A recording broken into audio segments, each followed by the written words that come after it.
My name is Dr. Robert. I'm your anchor for today. We've got a fantastic lineup of guests, and we'll be discussing some fairly important topics today.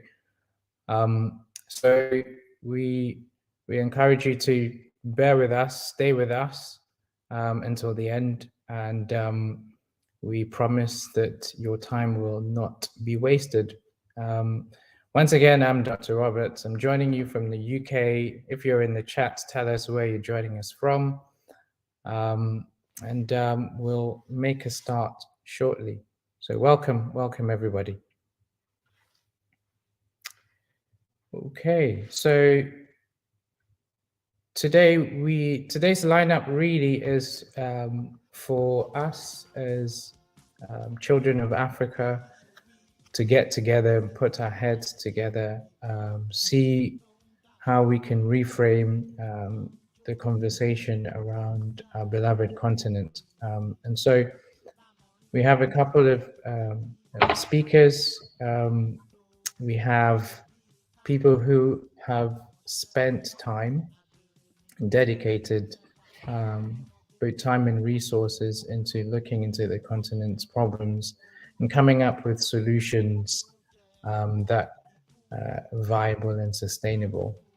So I'm really excited to be here. I'm excited to hear what some of my colleagues have to say today. So without much further ado, I will introduce our first speaker.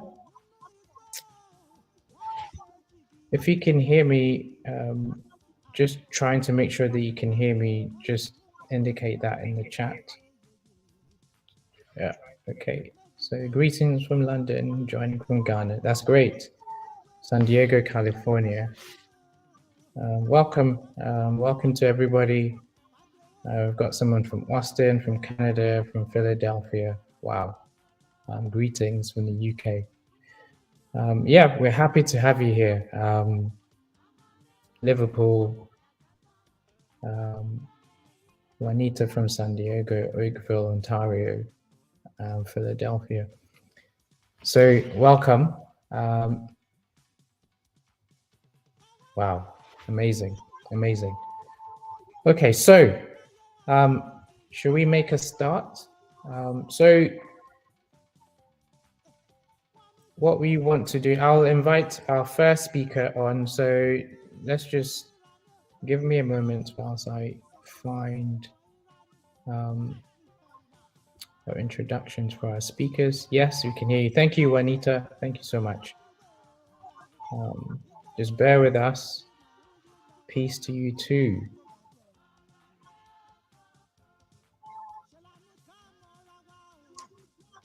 Okay. So should we make a start? Am I good to make a start? All right. Fine. Okay. So let's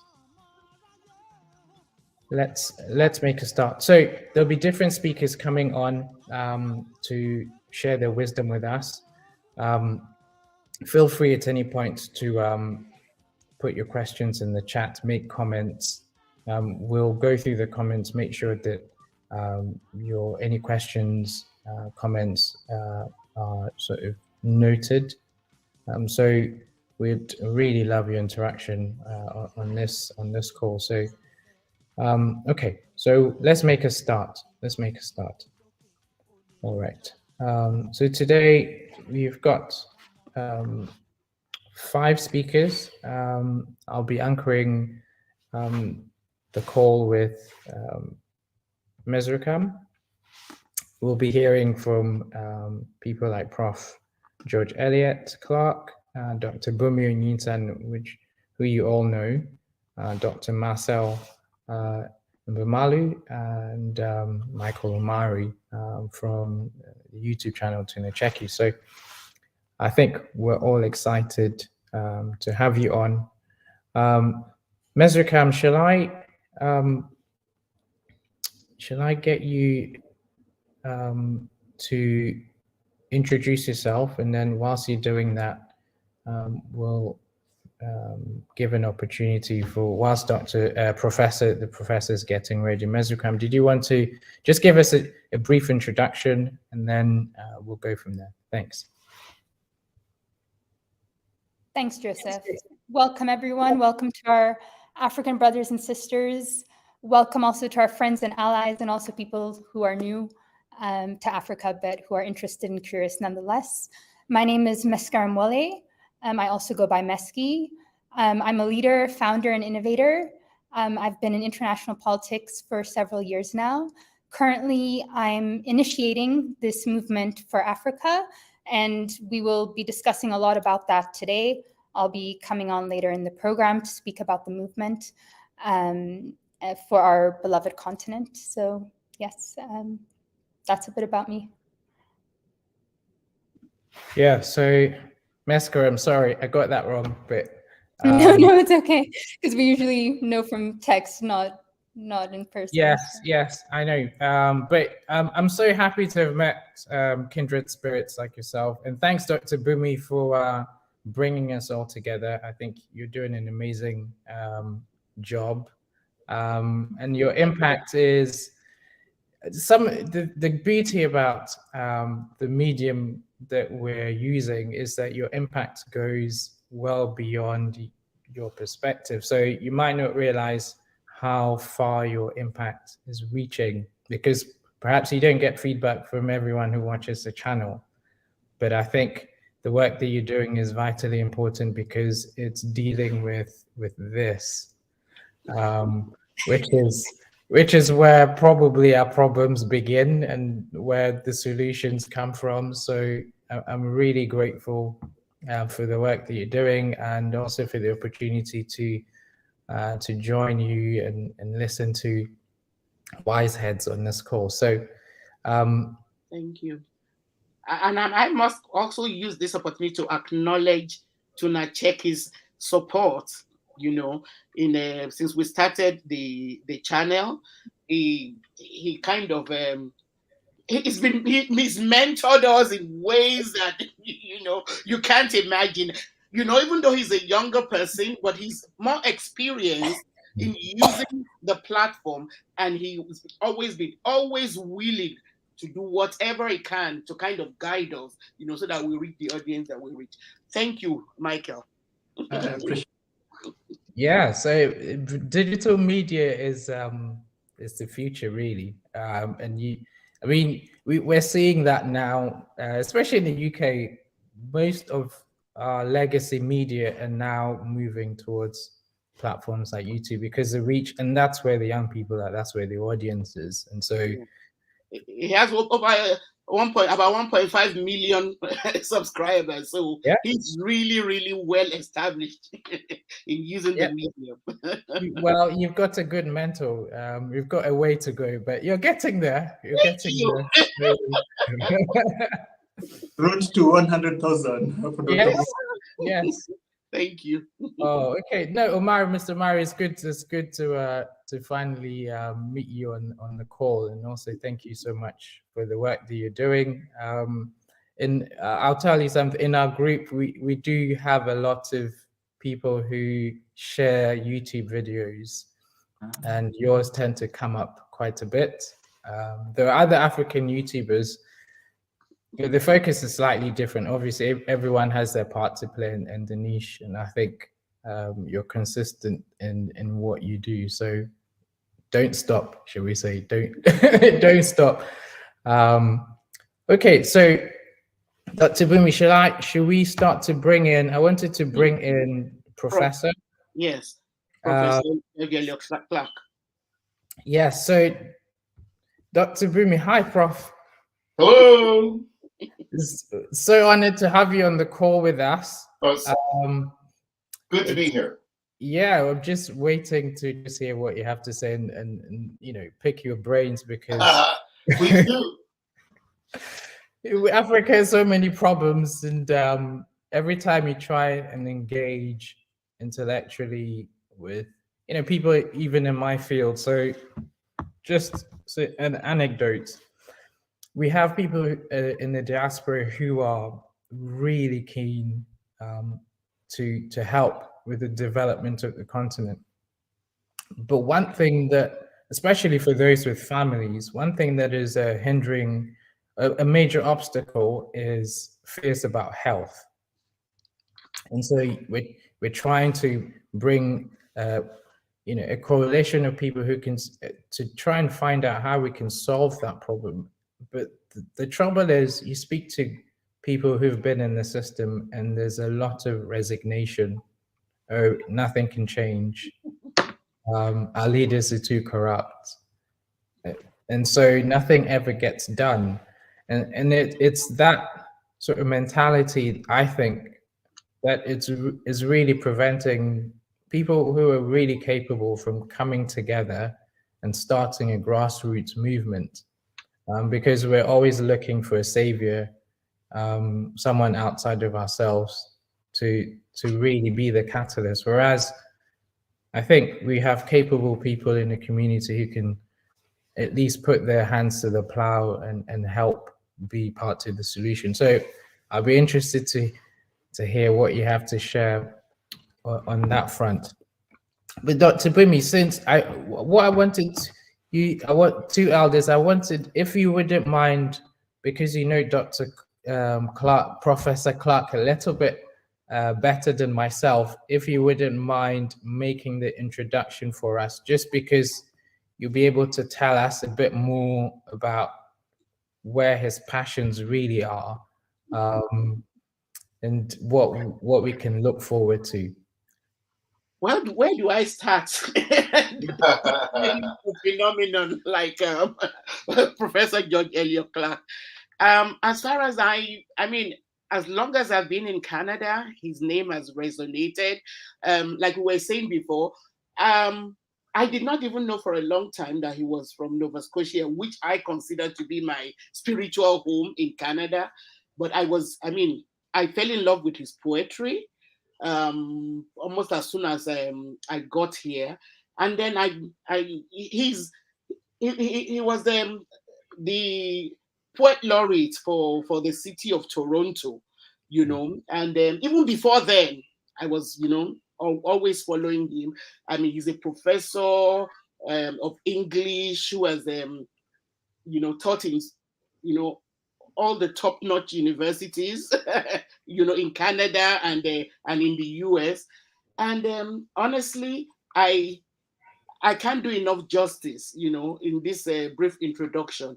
But I also do know that to listen to him, is to actually, it's a privilege. To the way his mind works, is something that I've always admired, and I just cannot wait to hear what he has to say to us today. Wow. Thank you, Professor Clark. Well, thank you. I think that these are wonderful introductions to a very important international conversation that involves all of us on our beloved continent, as well as in the diaspora, which is global, as a result of European imperialism and, of course, the slave trades, not only across the Atlantic, but up to the Arabian Peninsula from East Africa as well. And I have to begin by acknowledging the centrality of history to my thought, and my concerns and my worries. And I want to appeal to everyone who is listening to become deeply knowledgeable about your own national history, as well as the international history that has produced our independent nations, at least politically independent nations, in Africa, in the Caribbean, the Black majority, or states with significant Black populations in South America, as well as again in the Caribbean, and the extremely important Black minority populations, such as in the United States. And we need to be conversant with how our history connects us all, and how we are all still dealing with the fallout of 500 years of Western imperialism. I know it's an old-fashioned thing to say now. A lot of people don't like to hear somebody talk about Western imperialism, but I'm 62 years old, was born in 1960, And it's taken me a long time actually to come to accept that this is the determinant mode of world politics and world affairs. I, for a long time, like to think that independent nations could afford to be independent and cut their own independent paths in the world. But as the apostle says, when I was a child, I thought as a child, but when I become a man, I got to put away the things of childhood. And so I put away those naive ideas about independence and international and the international system, and how we are all impacted by it in many ways, including in health, as Dr. Roberts has been indicating or is very interested in discussing, as well as, of course, in the role that Africa plays on the world stage. But I also need to be specific, so I'm going to try to get specific. So let me say, first of all, when I use the phrase Western imperialism, what I really mean is white supremacy. I've come to understand after a long time, again, many decades of thinking and thought and writing, I've come to understand that when the Western news media talks about the West, that's what they mean. They mean white supremacy. They don't actually simply mean Europe and European satellites like Canada and the United States and Australia and New Zealand. These are all satellites. These nations are all satellites of Europe. And to a certain extent, so are some Asian nations like South Korea and Japan as a result of the consequences of the Second World War. These nations, in my personal humble opinion, have become integrated completely within a Western European, Western imperialist, white supremacist worldview, even though their populations are not necessarily Caucasian. Of course not. But nevertheless, they may end up reproducing policies that are supportive of white supremacist view of the world. And I want to be generous to those who hold that point of view, because they're absolutely right. They have benefited enormously from 500 years of European control, Western and Eastern European control of the entire planet, in terms of economies, in terms of trade, in terms of resources, in terms of exploitation of resources, exploitation of brains, of labor power, etc. And I don't want to sound cynical, nor do I want to sound conspiratorial, but I do want to recognize that their histories, their own histories, tell us that they had a very good thing going up until the end of World War II and the beginnings of decolonization movements in India, and of course, which became India and Pakistan, in Asia in general, the Middle East, Africa itself, the Caribbean, and how decolonization was actually resented and resisted, and some persons were deposed, some nations were destabilized. The West sent in its mercenaries or its helpful fixers, so to speak, to dislodge governments that were inimical to what they saw as the best interests of a particular nation or nations, as well as, of course, their own best interests in terms of their corporations and so on. I think that the examples, everything I'm saying, I know I'm speaking very generally, but I think that the examples are very clear and evident and stark. It is amazing to me that for the most part, it is leaders, tyrants from developing nations or from the so-called third world who from time to time find themselves deposed and sent to sit in little glass boxes in The Hague. And that may be entirely appropriate. They should have to pay for their looting and their corruption and their massacres of their own peoples, as well as of others. I agree wholeheartedly. But then I wonder, why isn't President George W. Bush sitting in one of those glass boxes? Why isn't Henry Kissinger sitting in one of those glass boxes?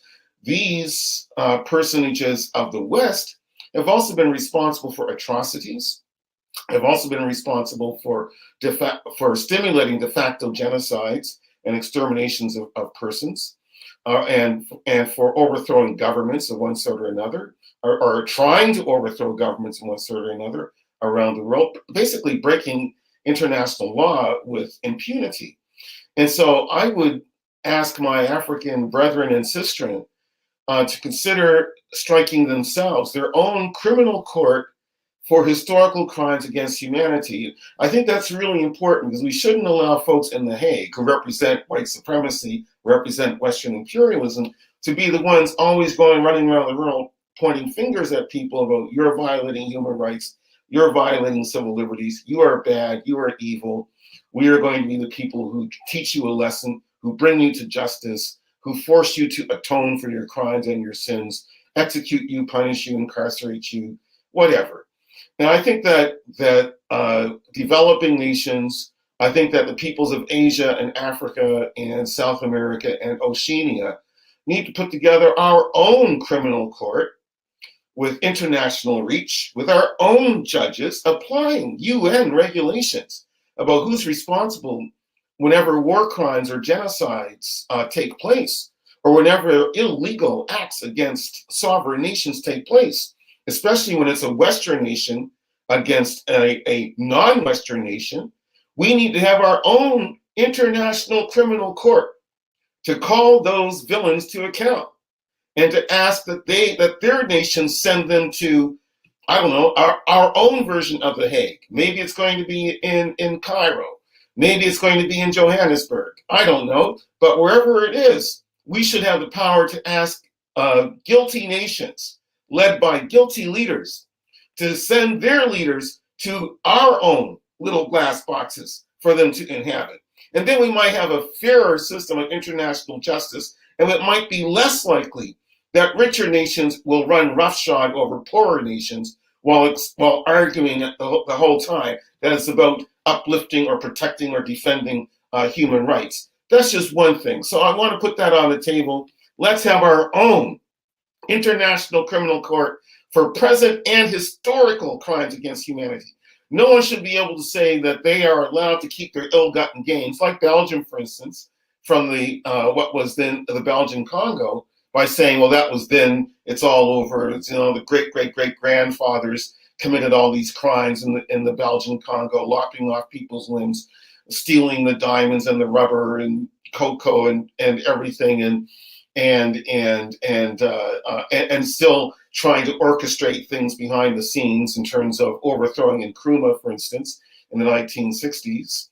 And we need to be able to call those empires, former empires, and their constituent powers to account today, because part of the wealth that they enjoy today was gained by essentially raping and pillaging Asia, South America, the Americas in general, and Africa. And we shouldn't pretend that just because it happened a century ago, 200 years ago, 300 years ago, 400 years ago, that there's some kind of statute of limitations that has come to pass where we cannot talk about those past crimes, because the proceeds of those past crimes are still making the descendants of the criminals rich and making them feel justified in holding on to their riches and then trying to pontificate to others who are still poor that it's their fault that they're poor. It's because they're lazy. It's because they're corrupt. I think that we would have a much better world system if, in fact, along with that international court I've been discussing, that we actually put up a hue and cry that is indomitable, demanding reparations. The very idea that Western nations, again, white supremacist in history, and still today, white supremacist in attitude, that Western nations have the nerve to suggest that they don't have to answer for the transatlantic slave trade, they don't have to answer for depopulation of Africa, they don't have to answer for the warping of African economies and divisions of African peoples in order to make themselves extremely rich. And then to sit on that pile of gold and ivory, to sit on top of those heaps of uranium and cobalt and chrome and oil and say, oh, it's your fault that you are not as grandiosely rich and as militarily earth-shattering as we are, even though we looted you and pillaged you for centuries. And we're going to turn around and preach to you about human rights and civil liberties that we don't respect.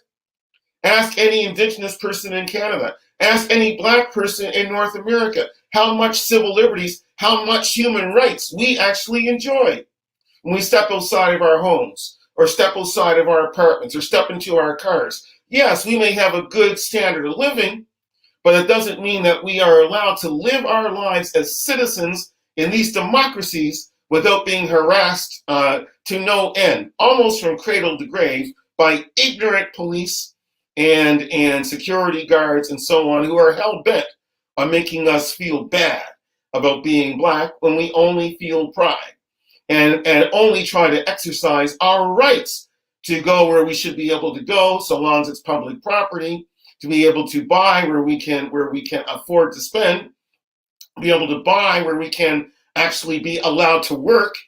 And so all this, I know I'm taking a lot of time to say all this stuff, but I'm also asking us to look through all of the bafflegab, to look through all of the propaganda. And we get propagandized all the time to think that certain nations are really good and always meant the best for everybody, no matter what, while other nations are to be demonized and disrespected and dissed and so on, as being failed states and as being populated by second-rate examples of humanity.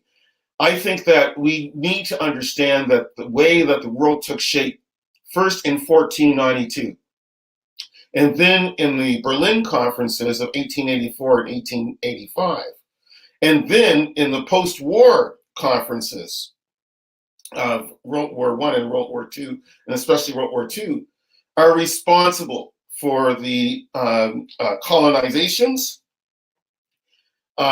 for the severe extractions of human beings and labor and resources from countries that found themselves saddled with the white supremacist, unashamedly, unabashedly white supremacist imperialist superstructure that was obvious and blatant about, we are oppressing you because you are people of color. You are less than human.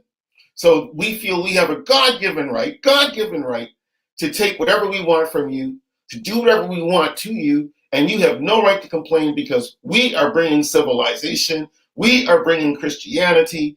All you have to bring to us is your labor power and, of course, the resources that you will thank us tremendously for allowing us or letting us exploit the hell out of your God-given resources.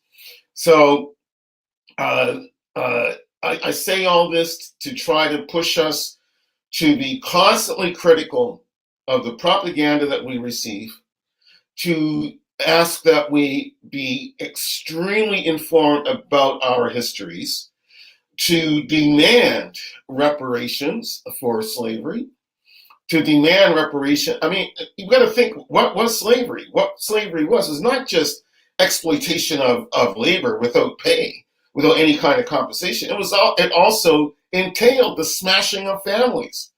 It entailed the smashing of nations. This was a crime against humanity. I don't care that 500 years have gone by. I don't care. It is still a crime against humanity that has never actually been, where those responsible have never actually been called to account. And then they have the nerve to talk about other people being violators of human rights and civil liberties. I don't believe that anyone in the West has any right to talk about crimes being committed by anybody else until they atone for their crimes against indigenous people and against African peoples brought here against their will to make them rich. And, you know, okay, I'm not a theorist of global politics, but I am a student of history. And I just do not understand how anyone can overlook these blunt and brutal facts about the constitution of this planet since 1492 and the other dates that I've mentioned, which simply saw a reinforcement of centuries-old practices of white supremacy. I know I'm supposed to be speaking for 20 minutes. I'm not sure if I have spoken for 20 minutes.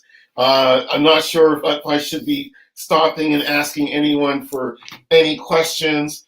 I'm not sure if I should turn to a poem or two or what have you. I'm not even sure that I've answered Dr. Roberts' questions about health and so on, although I think it's interesting that in the recent and ongoing COVID pandemic, there has not been, to my knowledge, much discussion about setting up an industry in Africa where Africans could themselves produce the vaccines needed, as opposed to having to go to world producers and ask them to present that bounty of life-saving medicines.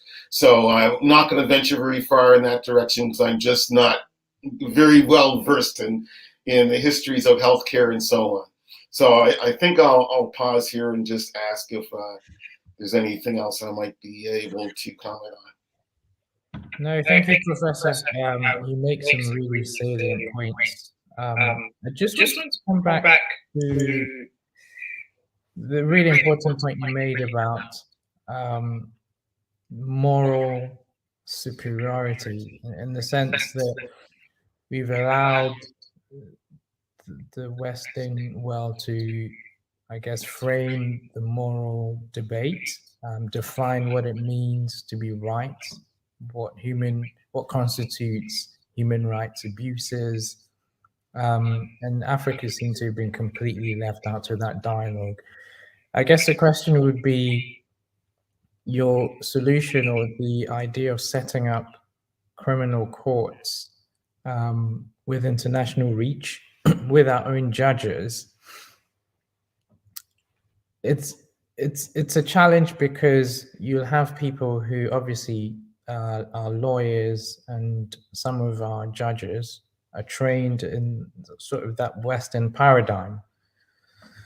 So how do we go about, in your view, how do we go about circumnavigating that?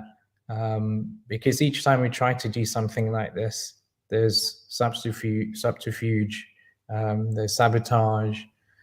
So it'd be interesting to maybe hear how you think we could go about something as fundamental as that, because the very idea of good and evil is tied into, in my view, as he said, the dehumanization of Africans that was necessary to justify things like the slave trade. It's a great question, and I can't pretend to know how exactly the architecture of such a court would work, or what it would constitute, or what would help to constitute it. But I can say this, that I do believe it's important that we reach notions of justice through debate, through egalitarian debate, as opposed to having a top-down discourse that says, we're always in the right, you're always in the wrong. Don't tell us about our historical misdeeds. We just want to tell you about what we think you're doing wrong today. I think that in order for us to have a truly egalitarian justice system, we need to have the balance of the vast majority of humanity. And we got to remember, look, I'm not into numbers. Everybody has it's numbers are not important, but I do think it is interesting to recognize that 15% of the world's population controls the vast majority of the world's resources, backed up with extreme military might. Given that fact, how can we pretend that 15% of the world is somehow, because they have the most of the wealth and the vast majority of the military power, that somehow makes them morally more just or morally more correct than the rest of humanity, which is the vast majority of us, I'll say. I think that in order to ensure that there is real justice amongst all parts of the world and all peoples of the world, then the vast majority of the planet, which consists of people of color, we need to have our own courts that are able to interact, not necessarily overrule, but interact with other courts to determine where justice and injustice really lie, and to bring into the court record whatever historical evidence is necessary to be produced. And we can do that. We can produce that. I agree that what I'm asking, what I'm suggesting is difficult, but then so was setting up the United Nations difficult. And so has also the United Nations been, in some ways, in some cases, a great disappointment, as well as being a great success from time to time in some areas. I think that if there was an international court for historical and present day crimes against humanity that would actually bother to represent the 85% of the world that is not resident in Europe or its satellite states, that we have a much better chance of achieving real regimens of justice, as opposed to, again, the kind of top-down system that we have now. I believe that if there are truly persons of goodwill all over, then we ought to be able to, no matter how jurists are trained, no matter whether they come from a Western paradigm or some other paradigm, we can always have more than one set of judges for any court anyway. We can have judges from very different frameworks of philosophical and even theological opinion sit in judgment on particular cases. I think that would be really good for humanity if we were able to enlarge the basis upon which international judgments would be made. And so I think that despite whatever difficulties there will be in establishing such a court, we need to do it so that we can avoid situations that we have ongoing right now, where, for instance, African nations are saying in some cases, we refuse to recognize the jurisdiction of the International Criminal Court. And partly because of the perceived bias that always the miscreants are people of color. Always the miscreants are from the developing world. And occasionally the miscreants were formerly backed by Western powers until they fell out of favor, and then they got deposed and sent to The Hague. This is a shell game of diabolical proportions. And I think in order to smash that, in order to make an international court actually seem just, it has to represent more than simply Western interests, which is what we've got right now. Yeah. No, thank you for that, Professor. So I think so much to unpick, there. But I wanted to perhaps use this opportunity to bring in Dr. Bunmi to just hear what she has to say, her comments and reaction to some of your thoughts and some of the solutions you've proposed. But there's just so much to unpick here. We could talk about this for quite some time.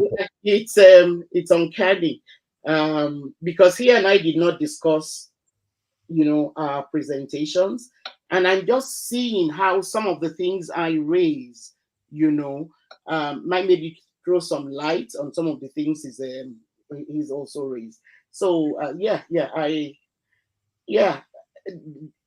at some point, one of the reasons why I came up with this topic is that I also know that at some point nobody's going to hand anything over to us. Reparations, equality, global citizenship, nobody's going to hand it over to us. We have to strategize, and then grab what is rightfully ours. So that's what I'm going to be focusing on in my paper, in my presentation. So, Olatune, please, can I have my slides? Can I have my first slide? Okay. Before I go on, I'd like to thank everybody for making the time to join us, especially subscribers of Sankofa Pan-African series. It's your support that has kept this going. We've had no support from anywhere, but the very fact that you people even take the time to subscribe, to watch, is what has kept the channel going. And thank all my friends, family, colleagues from all around the world who have taken the time to be a part of this summit. Let me have the second slide.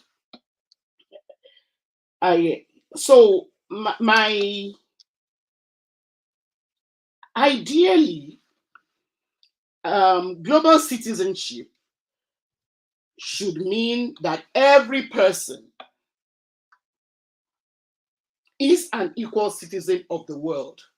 And quite apart from our common humanity, it should also refer to the fact that whether or not we are aware of it, major decisions and actions, whether social, political, environmental, or what have you, taken in one part of the planet affect people living in different parts of the world. And you can see that from the issues raised by Professor Clark. Next slide, please. Now,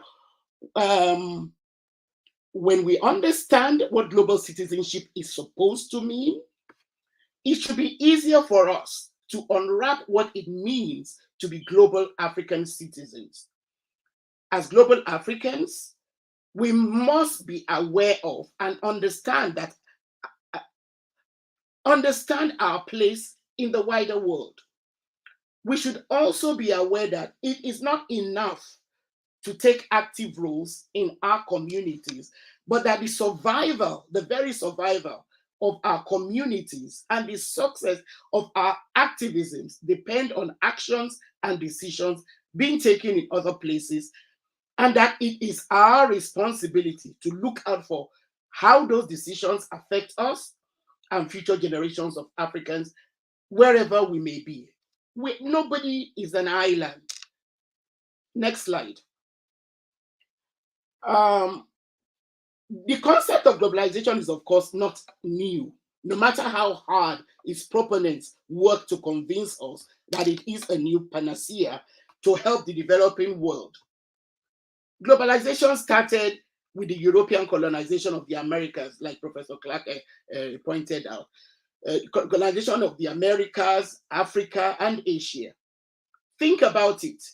When modern colonization began by mercenaries like Columbus and others, whom we have been led to believe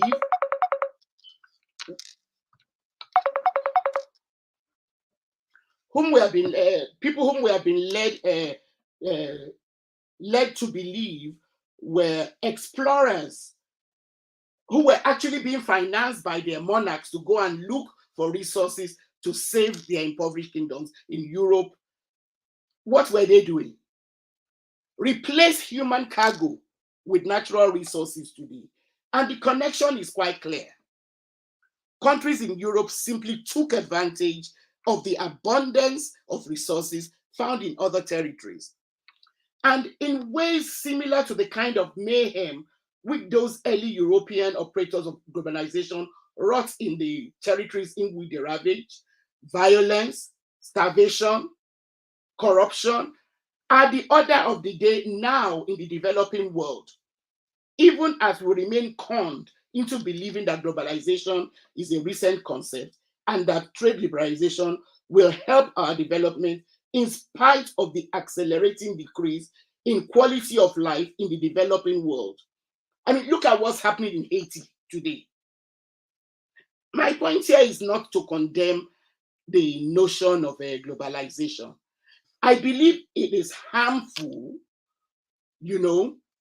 because only a section of the world seems to have this kind of vision that allows them to exploit the resources of this earth at the expense of the rest of us. Globalization, which is supposed to be the process by which organizations develop international influence or operate on an international scale, is obviously driven by the economics and the political interests of the economic north. While globalization is supposed to open the flow of products, capital, people, and information, it has so far been a one-way traffic, in the sense that while it has more readily opened up avenues to more wealth and the advantages of global citizenship for people from the economic north, the same access has been increasingly denied people from the economic south. If anything, rather than help entrench the idea of global citizenship, globalization has been responsible for even more uneven development because of the continued exploitation of resources from underdeveloped countries by developed countries. It has undermined the ability of citizens from the economic south to aspire to any form of equal global citizenship. And those of us from developing countries in Africa and the Caribbean and other places are fully aware that we cannot just wake up and decide that we want to exercise our rights as global citizens by going on holiday or even visiting family in almost any part of the economic north without the hassles that attend gaining entry to such places. I'm not even talking about economic migration here. Often, the fact that you can afford to pay your own way is no longer relevant because of the level of gatekeeping that most countries in the economic north have been forced to put into place, because most of our countries in the economic south are hardly life-sustaining. A situation which has continued to be exacerbated by the widening of the economic gap caused by the global economic infrastructure that has been skewed to favor rich countries at the expense of developing ones. Is it therefore any wonder that most young people in the economic south, faced with an abysmal future, are bent on migrating to greener pastures? Nigerians have a colorful way of describing this, and trust us, Nigerians describe this wave of forced economic migration in a very colorful way. And really, can we blame anyone for wanting to japa? Literally translated, japa means to migrate by any means necessary. The ability to migrate, move from one place to another for better economic opportunities is as old as human beings have been on this earth. And in an ideal world, it should be one of the gains of global citizenship, and which globalization is supposed to give us. Global citizens should have the opportunity to move around the globe, of which we are all supposed to be free and equal citizens. However, this very notion is utopian. That is why we find shiploads of human beings trying to make their way to Europe in search of better opportunities, being turned back on the high seas. In the same manner, large bands of people from Central and South America, Southern America, who are forced by poverty and become bent on making their ways into the US, are met by all kinds of visible and invisible fences and threats to build even higher walls. A phenomenon which we all know then led to the Americans electing a not quite mentally stable man as president of the so-called leading country of the free world. The point I'm trying to make is that the ideal of globalization is has grown increasingly elusive to most of the world, which is why the idea of global African citizenships should be one which appeals to us. There isn't just strength but also wisdom in numbers. My next slide. Yes, yeah, that's correct slide. Now, before I try and encapsulate what I believe global African citizenship should entail, let me try and unpack what I conceive as the relationship between pan-Africanism and global African citizenship.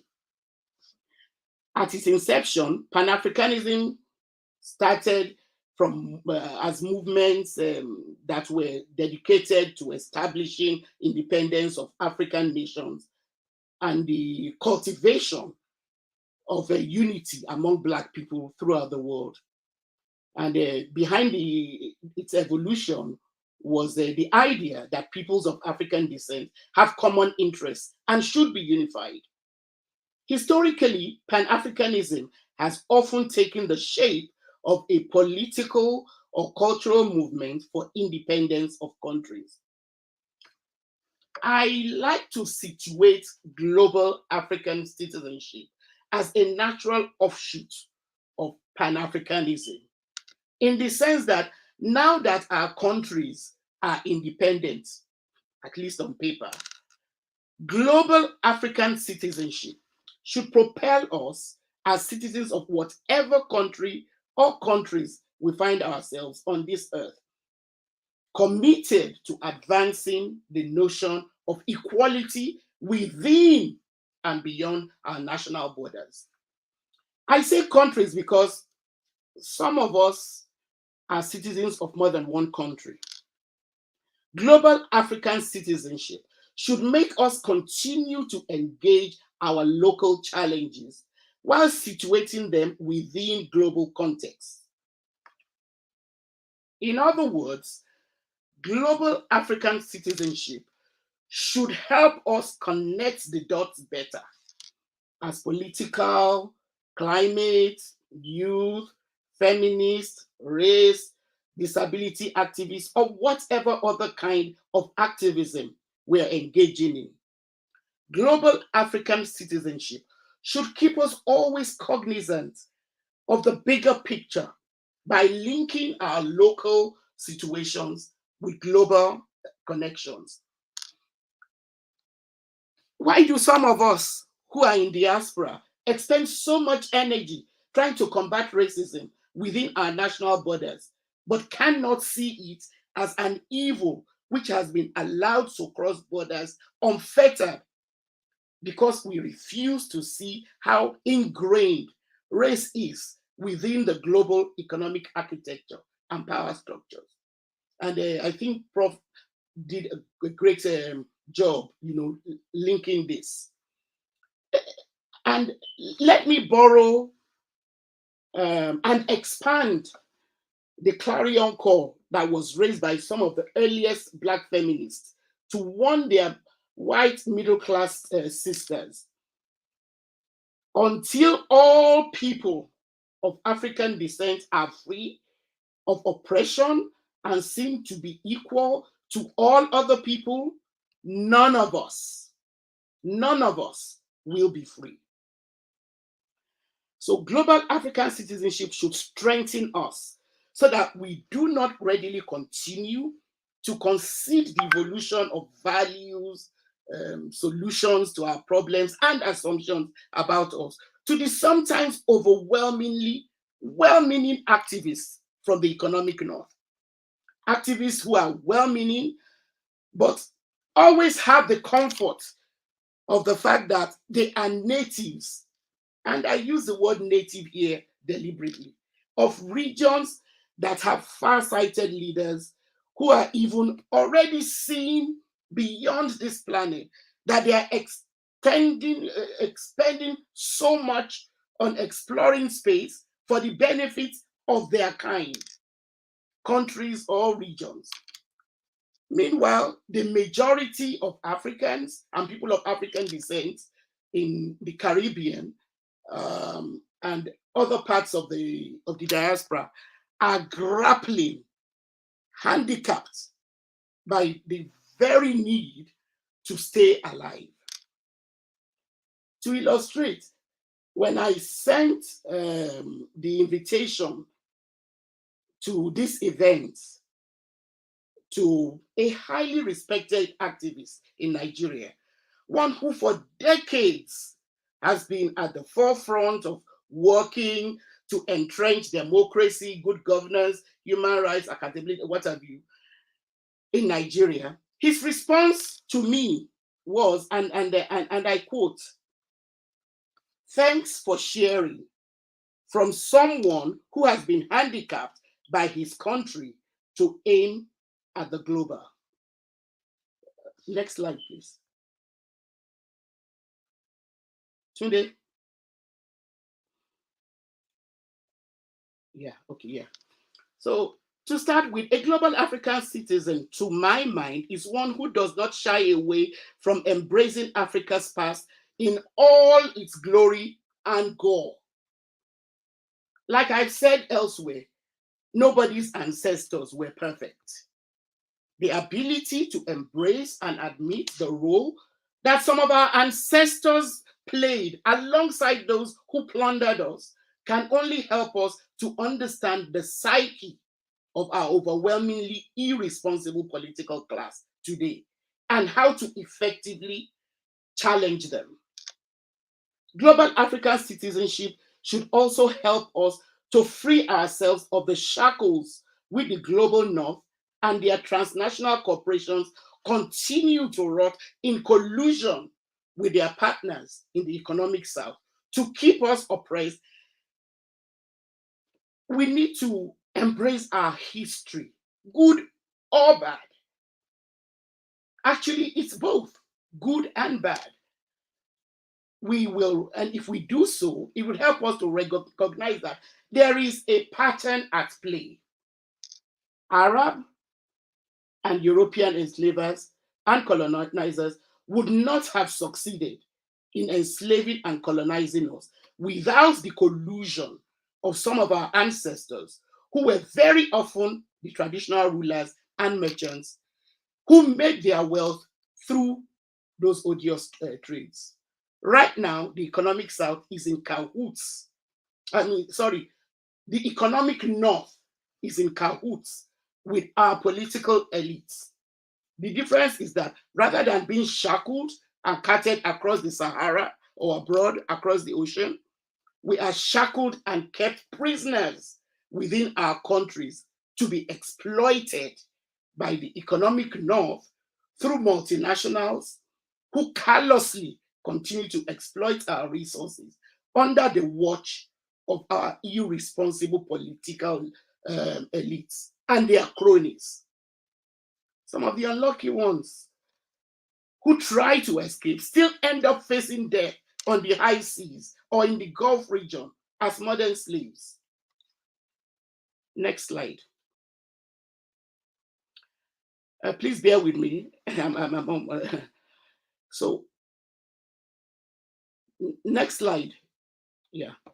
How do we move forward? We must reconcile our past.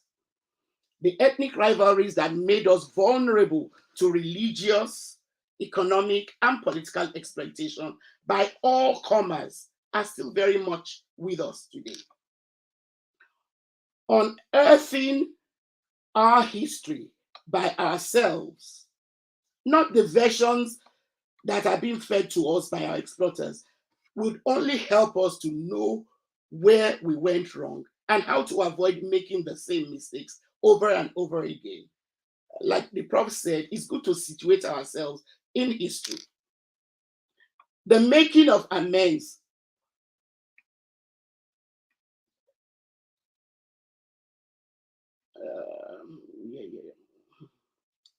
Where was I? Yeah. So it would help us to know where we went wrong and how to avoid making the same mistakes over and over again. Knowing our history will help us avoid making the same mistakes over and over again. And the making of amends for our role in slavery is only one aspect of that process of introspection, but it is a crucial step if we are to make any headway as global Africans. Next slide. Making amends for slavery does not have to be monetary. Since first, African countries are, of course, some of the poorest in the world, because the wealth, again, like Professor Elliot Clark said, the wealth made from slavery was used to build other continents and not Africa. However, amends still have to be made. We can't get away from it. We need to make amends for the part that we played in slavery and slave trade, because the wound that our role inflicted on those who were carted away was more psychic in that we were also hurt. We hurt ourselves, by the roles that we played in the slavery. And the result of that wound that we inflicted on not just our kith and kin who were taken away, but that we also inflicted on ourselves is apparent today in the mess that the continent is in. We remain so easily exploitable today because we do not see how, like in the past, we are complicit in our own destruction. Okay. Now, offering apologies to those who were taken, opening up our borders to them, reinstating their rights to choose to return if they want. These are only some of the things that we need to do. We must, next slide, we must reinstate their rights to choose to return. And by doing these so-called these things that might look, small, we will not only be making amends, but we will start a process of healing ourselves. I know a few African countries are already doing this, but we all must do so, not as if we're doing them a favor by granting them the right to return if they choose to, unfettered, but we should be doing so as acts of contrition. Because making amends will only strengthen us. And as Africans, if we're serious about demanding and getting reparations for slavery and colonization, then such demands can only be taken serious if we own our own parts and are seen to be making reparation for it. Another thing that it would do is it would take away, it would undermine the excuse usually given, by the colonizers and enslavers that it was so long ago, for them to be able to make reparations. If we are able to do it now, why can't they? So to round up, I really do believe that if we're being pragmatic, we will accept that global African citizenship, like globalization, should be driven by identity and values. It's not an accident that the poorest people in the world are people of darker skin color. Global African citizenship should not only be about how we all share a common humanity, but should underscore our equal worth. It should mean being open to engaging positively with various identities and cultures, and being able to recognize and challenge stereotypes. It is unquestionably about how we use and share the Earth's resources fairly and the entrenchment of the most basic of our human rights.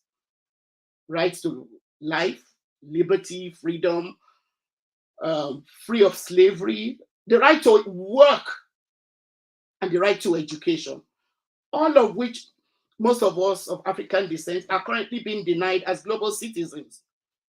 Global African citizenship should help us explore the complexity of the global issues that deny us these rights.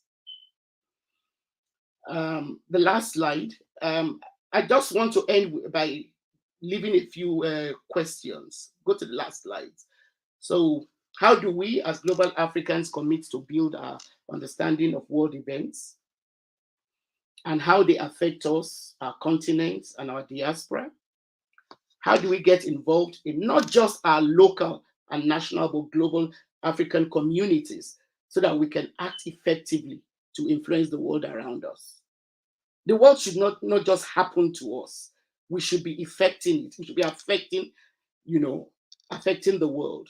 How does global African citizenship inspire and inform us as parents, teachers, community members, leaders, so our young ones are taught the power of their voice from an early age and that they must insist on using this power to build a fairer, safer, and more secure world for themselves and everyone else. And so how do we work to entrench the rights, to demand that what has been taken from us should be returned or compensated? How do we protect and explore our resources for our own development? Thanks for listening. Thanks, Dr. Bunmi. That's quite something. Global African citizenship. So this is the I like what you said about it being an offshoot of pan-africanism, and obviously rooted in identity and shared values, especially that of equal worth. There were a couple of questions as you were speaking that people were wanting to, I guess, sort of ask or maybe get some clarification. And some of that was this, in terms of the idea of contrition, because this is a sensitive topic. I know, especially if you're talking about Africa's role in especially the transatlantic slave trade. Just people, it's quite a sensitive topic. How, and I know that I think some of the tribes around the coastal areas of Ghana where the slave dungeons were, have actually offered some kind of apology during Ghana's year of return. Yeah. But the point to make is important, that if we are really contrite, then why not open up unfettered citizenship to those who were wronged, who we wronged, especially Africans on the continent? Because brothers and sisters in the diaspora are there because we must have been complicit. And even if we weren't overtly complicit, there were system failures that allowed the exploitation to happen, which I don't think we've really addressed. So where would we start? I mean, on an individual level, that's different, but I'm talking about as a community. How do we go about this healing process? I think, like you rightly said, some countries like Ghana and have actually acknowledged. Even I think maybe Gambia, a few countries have, but this is something that all of us must do. And then, can you imagine teaching history to our kids, pointing to the role that some of our traditional leaders and merchants played, in how, what happened to us happened. And then those kids growing up to be people who are able to link what is happening today with our irresponsible political class and the way in which they are allowing transnationals to run, riot over our resources. It's a two-way thing. The apology is not just an act, it's something we need to heal ourselves. We deceive ourselves, if we keep lamenting, oh, we have poor political leaders. I mean, look at what is going on in Nigeria today. But we're not able to link it, a lot of us don't actually know that the irresponsible political class that we have today, they're not new. They are following in the footsteps of some others who cost us so much. And that to let them continue would be to just keep digging us deeper and deeper into poverty and the kind of oppression and the kind of futurelessness that is driving our young ones in droves to risk their lives, trying to cross, in a weird reversal of the Atlantic slave trade. We are the ones that are willing to go and die on the high seas. Imagine, those in those watery graves, how sad they must be if they are able to actually see what we are doing to ourselves. It's all connected. Yeah. So much to unpick, so much. But you're right that our problems are rooted in our history. Just as Professor said, just to begin to understand and to come up with solutions to Africa's problems, we need to be rooted or situated. Everything has to be situated in our history. So, Dr. Bunmi, we can talk about this for like this whole conversation could go on for a whole day, but let me because there are others waiting, and then at the end I think people are still asking more questions, but we'll try and address some of those as we go along. But let's bring in your young mentor, as you said. My favorite YouTuber. Yes. We'll bring in Omari. Mr. Tunacheki, thank you so much for your patience. But I'll hand over to you to make some comments because you're on the ground, you're dealing with what's happening on the continent. You're dealing with young people, not just young people, but your platform obviously has such a wide reach. What really does it mean now? I mean, I guess from my point of view, it's easy for me to see how the rise of technology has made it easier to be a global African. Information flows has made it easy for people to be aware of what's really happening on the continent. Viral TikTok, YouTube videos, just make it easy for us to maybe share things that I guess are pertinent to us. So I'll hand over to you in your experience, from your vantage standpoint. What are you seeing on the continent, and is there really a movement happening? Do you think things are changing? Yeah, okay, I'll pick it up from where you just left it off, because we are in this new information age. We are just about to start it. We haven't technically left the industrial age. We are just stepping in to the information age. And as you said, how is a continent using this new technology, using this new age? So is this new technology a tool that will enable Africans, or a weapon that will be used against Africans? This will be part of my presentation, but a good example is, you've said these days people go on TikTok, people go on YouTube. But did you know TikTok is made in China, right? TikTok in China only accepts educational content for their kids, right? No dancing, no memes, no challenges. If it's not educational, like the content is kicked out. So compared to how Africa, even if we have the ability to regulate content like that, right, where a 14-year-old just gets all manner of content. So is this new technology being used as a weapon against Africans, or will Africans use it as a tool to educate new youths, like the young, to enable people to share more and use this technology? So that will be how I will start it off. So to begin with, this is a good representation of the faces of Africa, right? Represents so many young, old, the new generation, like us, the current generation, and let's start. Let's see what we have.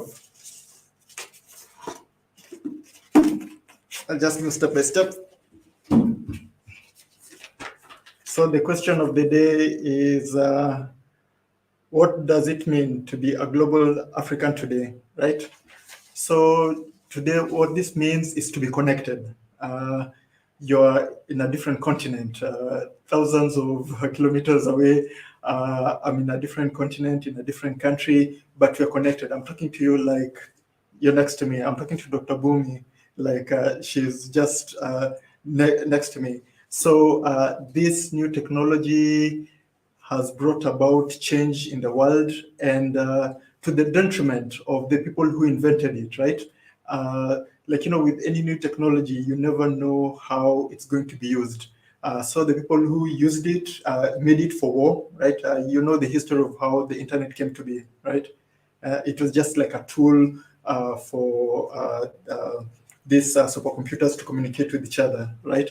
And the technology morphed to something that it's really hard to control these days. They're trying, as you've seen the recent activities and drama with Twitter, they're really trying to control this new technology, but it's unleashed. And how will Africans use it? So let's continue.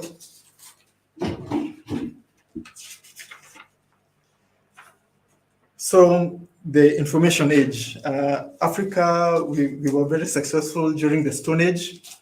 We were very successful during the Bronze Age, the Iron Age, where we made, we established kingdoms, we had riches, spanned thousands of kilometers, like the famous Songhai kingdoms, Egypt. Like, we really did well in this age.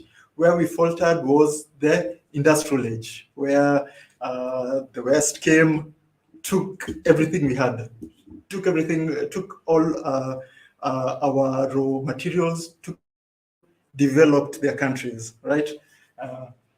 So now, that was just a small span of 500 years. Now we have a new chance in this new age that we're approaching, the information age.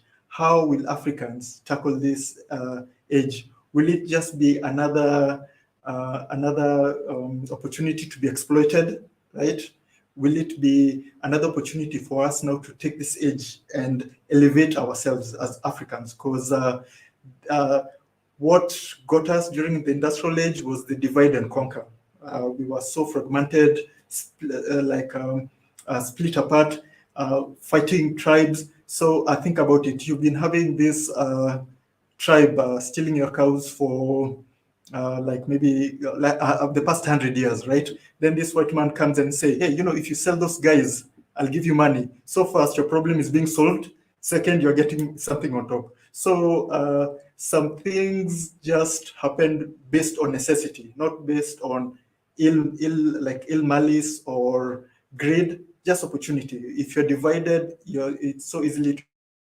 So now we have this tool that will bring this global African citizenship together, where it doesn't matter where you're from, if you're from Morocco, if you're from South Africa, Kenya, Ghana, Nigeria, we're just one global African, or also plus the diaspora, where we speak as one voice, right? If it's an issue, we are all together to tackle that issue, and that is the future of a global African citizenship. Okay, so what is the next step?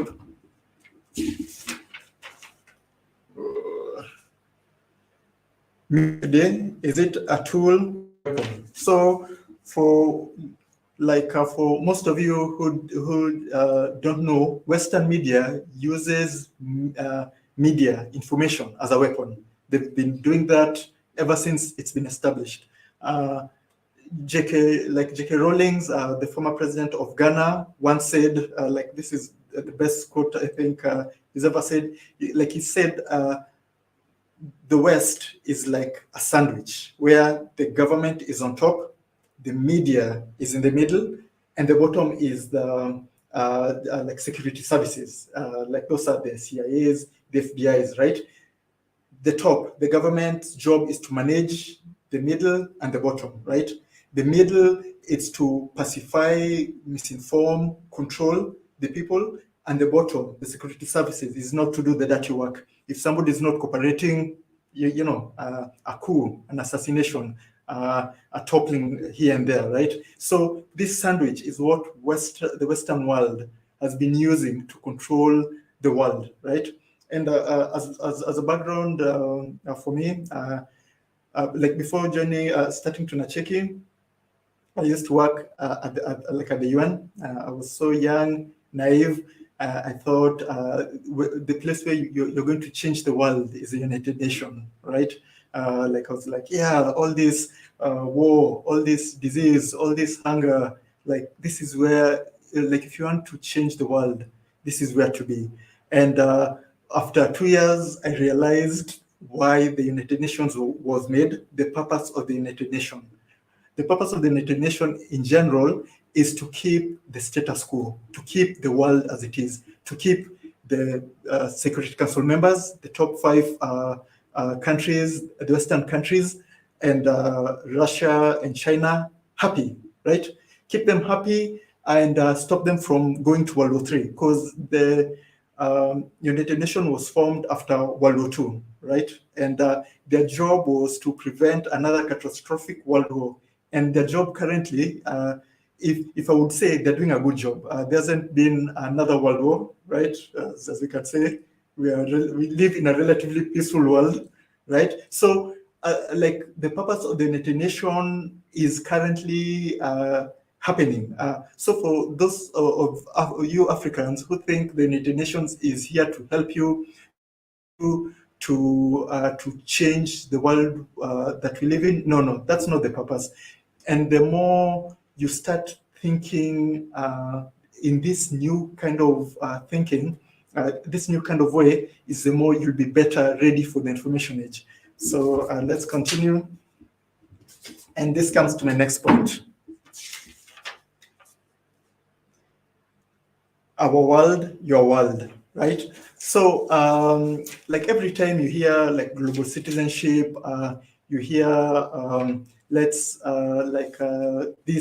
world that we live in, let's save the world from climate change. It's usually their world, the Western world, as the good professor said, the white world, the white supremacy world. We live in a world that the white supremacists won. We are under the yoke, we follow their rules, we abide by the laws they give, we try to survive, right? And in this new age, it's our only chance, this new information age, it's our only chance to get out from those shackles, right? So I'm advising every African to these days, start thinking about your world. When you're watching the BBCs and the CNNs, and they're trying to be inclusive, or they're reporting as if we live in a fair and just world, just know that's their job, right? Their job is to pacify the masses. Their job is to make those people in the West feel about themselves, right? Like, think about it. Most stories on Africa that the Western media portrays are usually negative, and even the little positive they do, they are most likely always patronizing, right? These doctors are like using recycled, recycled like syringes, or like extremely patronizing stories meant to still keep Africa further down, make the West look and feel good about themselves. That's the purpose of the media. And now, what are Africans doing about it, right? What are this global citizenship of Africans going to do about it? So we live in an age where we can now control the narrative. We all can tell our own stories. And the reason I left the UN to start Tunacheki is so that the world would see Africa through my lenses, right? I was tired of listening to BBC, to CNN, to Al Jazeera telling me there's war like in Addis Ababa. Well, I'm in Addis Ababa, I'm not seeing any war. I'm like, hey, what's the mathematics here, right? So, and my challenge is for us, like for me, I did it full time. We've been relatively successful. We have over 1 million subscribers. We have over 250 million views so far, and still growing. But that is okay. But you know what's better? On my final point is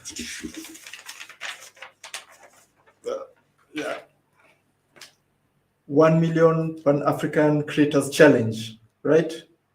So what's better than having 1 million subscribers is having 1 million Tunachikis, having 1 million Dr. Bunmis, right?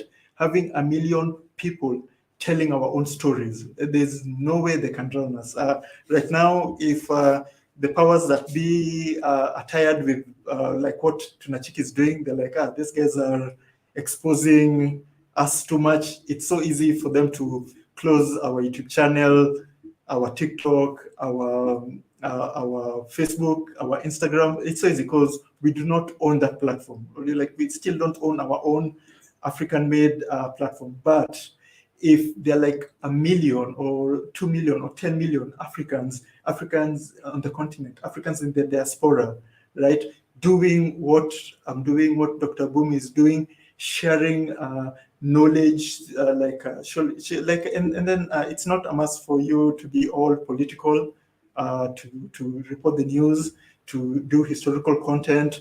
There's entertainment, there's music, there's pop culture, there's science. There's so many genres that Africans need to tell from the perspective, right?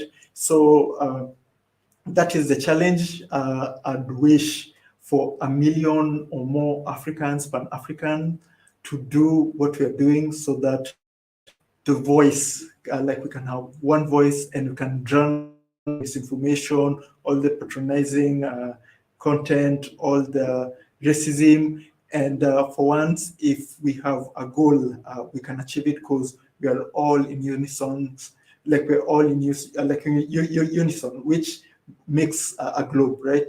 We are all together and we can have the same message. With that said, I'm open for any questions. Thank you for your time.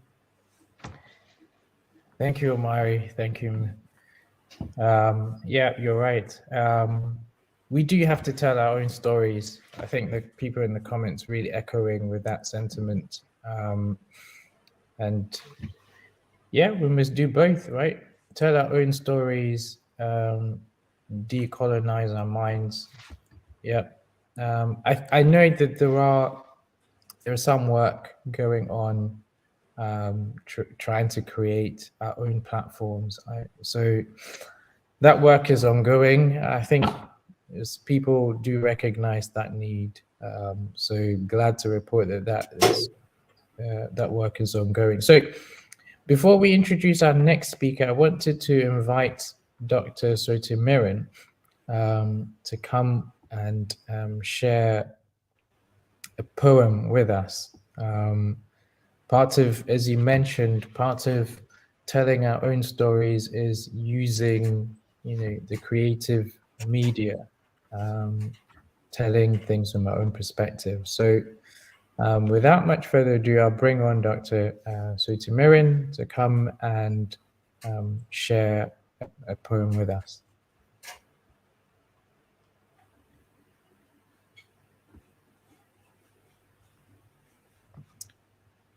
Okay. So Tunde, do we have Dr. Sotomirin on?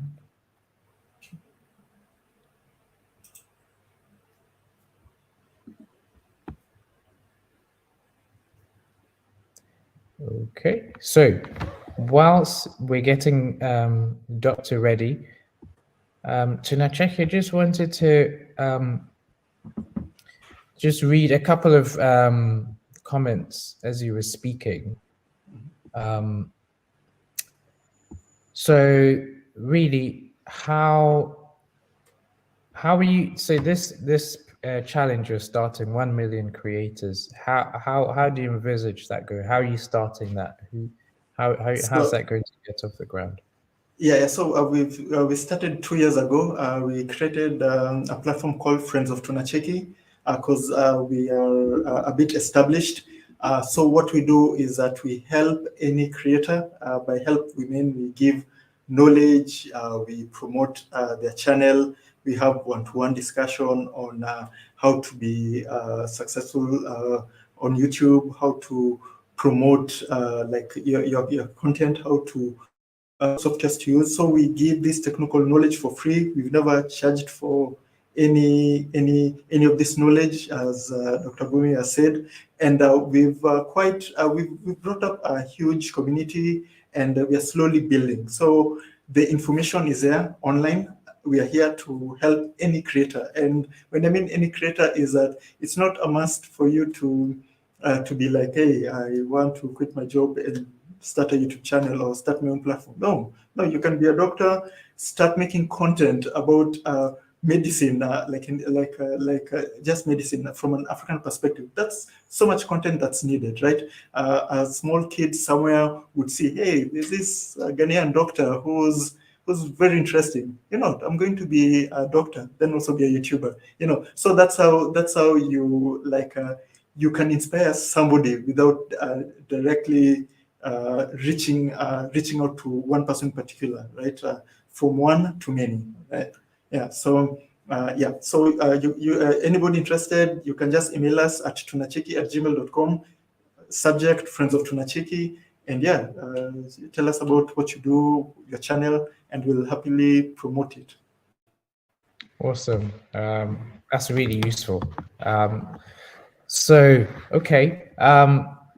You've got what was the email again? Friends at Tunacheki? Just tunacheki@gmail.com. Tunacheki@gmail.com. Yeah, okay. with the subject Friends of Tunacheki, so we can just categorize them. Awesome. Okay, so we're waiting for our next speaker to come on.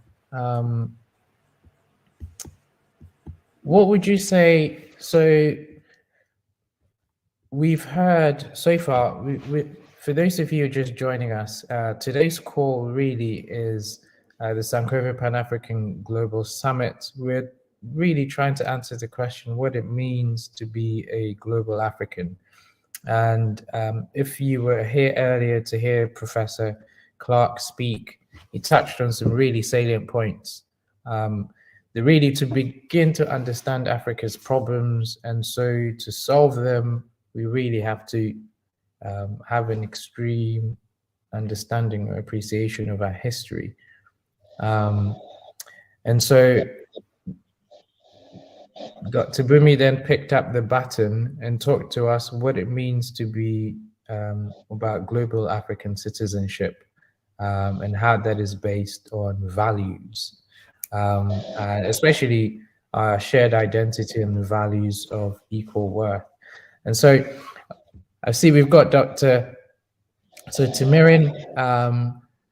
Thank you so much for your hospitality. Thank you for being on the call with us. We look forward to what you have to share with us. I must say, I love your outfit. Thank you. Thank you so much, Dr. I hand over to you. Shall we do it now? Yes, go for it. Great. Now, this poem is going to be accompanied by a professional drummer whose name is Ifayemi Akiniyi. That's the name of this drummer. And so, Africa, my Africa, Africa of proud warriors in ancestral savannas, Africa of whom my grandmother sings on the banks of the distant river. I have never known you, but your blood flows in my veins. Your beautiful black blood that irrigates the fields, the blood of your sweat, the sweat of your work, the work of your slavery. Africa, tell me, Africa, is this your back that is unbent? This back that never breaks under the weight of humiliation? This back trembling with red scars and saying no to the whip under the midday sun? But a great voice answers me. Impetuous child, that tree, young and strong, that tree over there, splendidly alone amidst white and faded flowers. That is your Africa springing up anew, springing up patiently, obediently, whose fruit, bit by bit, acquires the bitter taste of liberty. David Diop, that's the author. Thank you so much for listening. Bless you.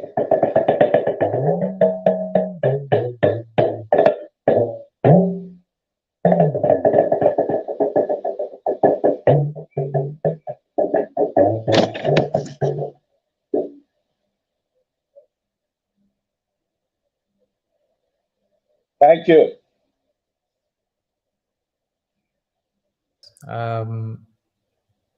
Africa whose back is unbent. And yeah, thank you for reminding us. Really, we come from a proud history. We so often forget, but thank you that we have storytellers like you to remind us, really, because I think the time is now. There would have been a time when people would be ashamed or try to distance themselves from the African heritage. I see that time is changing. Those of you on the call, you might realize there's a Hollywood actress, I think her name Tandy Newton. I think she's Zimbabwean. And I think over the past few years, we've all witnessed a rise in our people, especially those in the diaspora, embracing their history. So she officially changed, well, her name is Tandiwe, but she'd been known as Tandy. But I saw recently that she changed her name back to the Zimbabwean spelling. And I see that pride in our roots, pride in where we come from. I see that returning to our community, especially those of us in the diaspora. So thank you so much for the work you're doing. Thank you for bringing us the rhythms and sounds of the continent. I really appreciate that. I wanted to bring on our next speaker. I'm wary that we've been going on a while. Thank you everyone in the audience for your comments. Thank you for staying on and bearing with us. We have our next speaker is Dr. Marcel Mbamalu.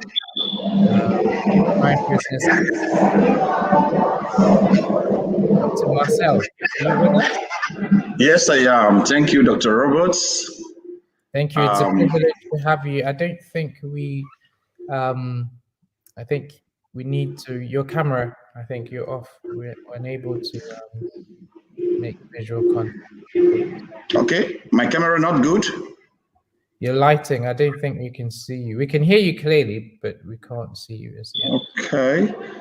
Incidentally, I can see myself very well. I don't know. Okay. Maybe do I change my location or what? The lighting? Okay. Let's see. Sorry, a moment, please.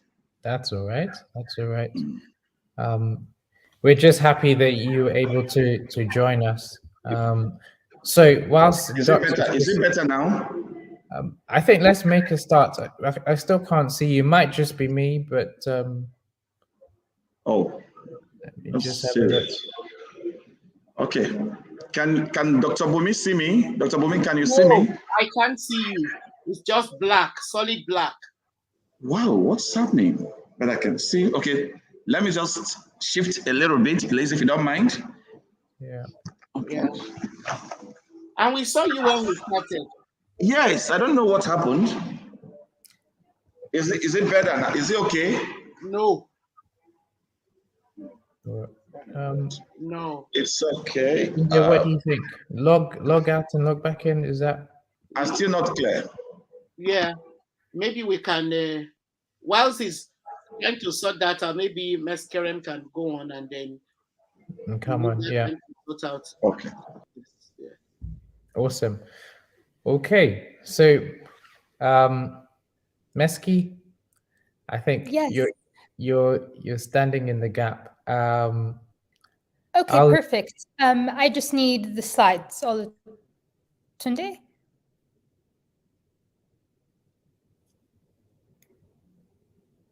Awesome. Okay. Okay, so great. Thank you. Thank you so much to Dr. Bunmi for organizing and Dr. Joseph for running through all this. And of course, we've had great speakers from Michael and George earlier. So most of us are here because we love our beloved Africa. It's our beloved continent, right? My name's Wolle, and I'm going to be speaking to you about a possible solution to some of the issues we've been talking about, and that's initiating and forming a movement, so a global movement for Africa. Currently, the movement is in its early planning phases, and planning will be done collectively. So inputs, ideas, and resources will be coming throughout, across Africa and across the world. So people, both Africans and African allies, are welcome to participate. Initially, now and in the coming months, about 200 people will be asked, and then 300 organizations, businesses, universities, and religious institutions, and then eventually, to be determined, maybe some governments, departments, ministries, and agencies.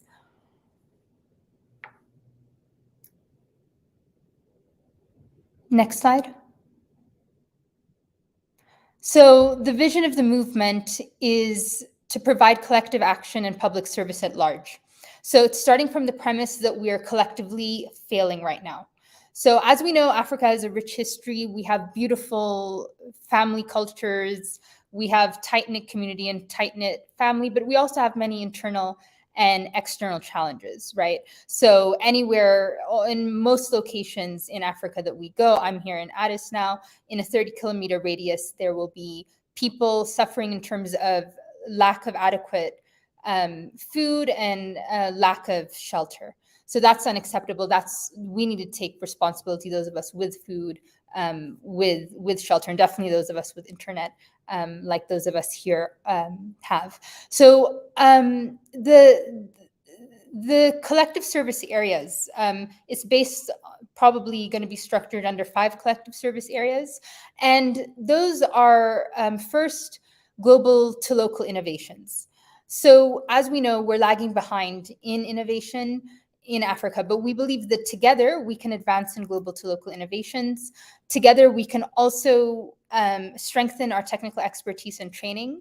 Of course, building on African wisdom and cultures, as already talked about earlier in this program, is key, because we have to know our own roots. We have to promote our own African philosophies, our own African literature, which we're so thick in, and our religious institutions to support them. In many cases, when we have failures in systems in Africa, our religious leaders are always there sacrificing for us. And then the 5th collective service area would be Africa, making Africa an impactful player in world affairs. And the values, of course, we would do with love, honor, strength, but be open. I think an important thing is to be open to different ideas and beliefs and perspectives from a global African perspective, because we're over 1 billion even on the continent, and to create unity, we need to have some type of openness, and of course, be in solidarity with all Africans and peoples of the world. Next slide. So some programs, and then under that, some projects that could be chosen, could be possible ideas for a global African movement. One is Policy African Wisdom and Culture Program. Another collective service program could be the Intellectual and Learning Program. Projects such as advancing cognitive abilities, developing critical and independent thinking, providing accommodations for persons with disabilities, promoting African ancient and contemporary philosophy and history, incorporating African wisdom and cultures in all African institutions and systems, researching, of course, our own history, because we don't have full research on that. We don't have full recordings on our philosophies, on our literature, and we're going towards other literature, other philosophy, but we're not promoting our own. And then, of course, for our youth, critical, and for any African, any age, for us to advance as a continent, is lifelong learning. And then also promoting all this globally. Next slide. Under the African Wisdom and Cultures structure, another 2 programs could be Community Program and Leadership Program. So our communities in Africa always keep us together. It has for thousands of years. and it continues to do so today in the absence of other systems. We have our communities keeping strong, but maintaining those and strengthening the community ties, it can always be stronger. Could be a possible project. Other projects, agriculture and pastoral communities who are doing so much work, you know, outside of our cities, they're really putting in a lot of effort, and we really should be supporting our pastoral communities and our agricultural communities. Promoting sustainable communities. Obviously, climate change is going to be affecting Africa and the global South in a much worse way than it will the rest of the world. But for our whole planet, we need to start pushing for sustainable communities. And then African community networks and support systems, as the other speakers have already talked about, are essential. And then community-focused education and empowering leaders at the community level. So developing leadership values, good values we usually refer to, and then empowering leaders and strengthening leadership in terms of a sort of leadership program for Africans. Next slide. Lastly, under African wisdom and cultures, a communication program. In one country alone, we can have 80 different languages spoken, right? So we need to have our indigenous languages as official languages, but at the same time, ones that people are familiar with, that we all speak. And to facilitate communication, such as having online forums or utilizing new technologies, for example. In terms of our, the possible religious program could be a project respecting and supporting our religious institutions, and then another promoting harmonious relations among religions in Africa, because again, that unity is key. Next slide. Global to local innovations, technical expertise, and training is really, really essential. Why? Because right now, just feeding people is not enough. We need to aim much higher than that. And we're not training our people. We're not training across Africa. We're not working in solidarity across the globe with other Africans. We're not, there's a lot of reasons. And if you watch Sankofa, Pan-African series, this is covered in full. Even yesterday, we're talking about the politics of hunger. Dr. Bunmi was covering that. But we need that training. We need to provide for our kids and their kids, which is not being done now. And of course, to advance in innovations, because we have to keep up to date in 2022. So possible programs could be like a policy innovation technical training program, capacity development being essential.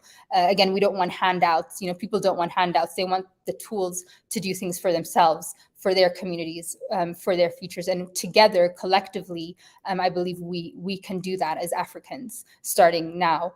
And there are many project options that can go under this, that can be talked about, that can be decided whenever everyone's putting their inputs. This is very initial planning, such as energy, transportation, urban planning, things that we lack, like sanitation, waste management, water supply, agriculture, etc., entrepreneurship. Lastly, African World Affairs, the partnerships program would also be essential, because we need allies, we need friends. And there are people, especially throughout the global South, that have a very similar history to us in certain respects, the ancient cultures, but also just across the globe. There are good people who would be wanting progress in Africa and wanting change in Africa, and would join together with us. We can't always I personally believe we can't always only do things on our own, but we are stronger as a people globally. Next slide. So if you have been seeing these slides, on the top, there are translations. So the language, there are translations in 14 languages. So the main languages were chosen based on official African language status, on the number of native speakers, on the historical significance, and the existence of written script. So we have like 2 from Eastern to Northern, Western, and Central and Southern Africa, along with foreign languages to reach out to those allies as well. And then, of course, the languages that are most widely spoken in Africa, some of which are also foreign languages. Why? So half of the slide is divided into logos, symbols, and artwork. Why is this? Because to reach less privileged Africans and to reach the working class, there are a lot of people who are illiterate, and they don't have a lot of voice. We don't include them in so many things, and this is one way in which we are to blame, right? So verbal and visual communication becomes key. Of course, the goal is always, full literacy, but that will take time. And in the meantime, accommodating those less privileged Africans. I don't like the term less privileged or working class, but I'm just using it because that's the terminology that we use. And, artwork can be, we can find creative ways, like there are ancient empires from Timbuktu to Great Zimbabwe to Aksum to Nubia. There's so much rich history of artwork and symbols, from interesting meanings to useful concepts to historical value, etc. Next slide.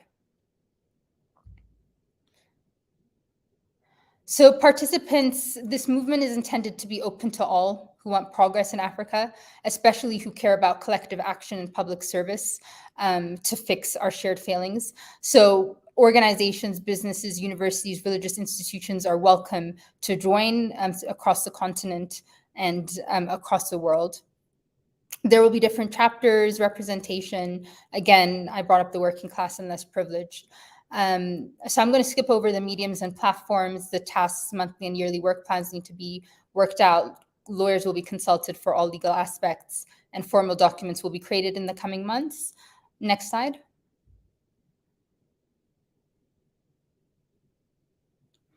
So the desired funding is in the millions, because if this is to be a global African movement that focuses on communities, focuses on localities, but still is global, we obviously would need really high sums in money to sustain it. But no fundraising at this stage, and in the coming months, no fundraising is desired until we get documents out to as many Africans as possible, and as many allies even as possible. Next slide. So I'm going to skip over this. This is just funding possible methods, and the previous was also on funding. But obviously there are a lot of different methods that can be used to fundraise. Next slide. So in conclusion, this movement is for you. It's for everyone who's listening. It's for all who love our beloved continent, for our fellow African brothers and sisters, for our friends and allies worldwide, and for all those who want progress in Africa.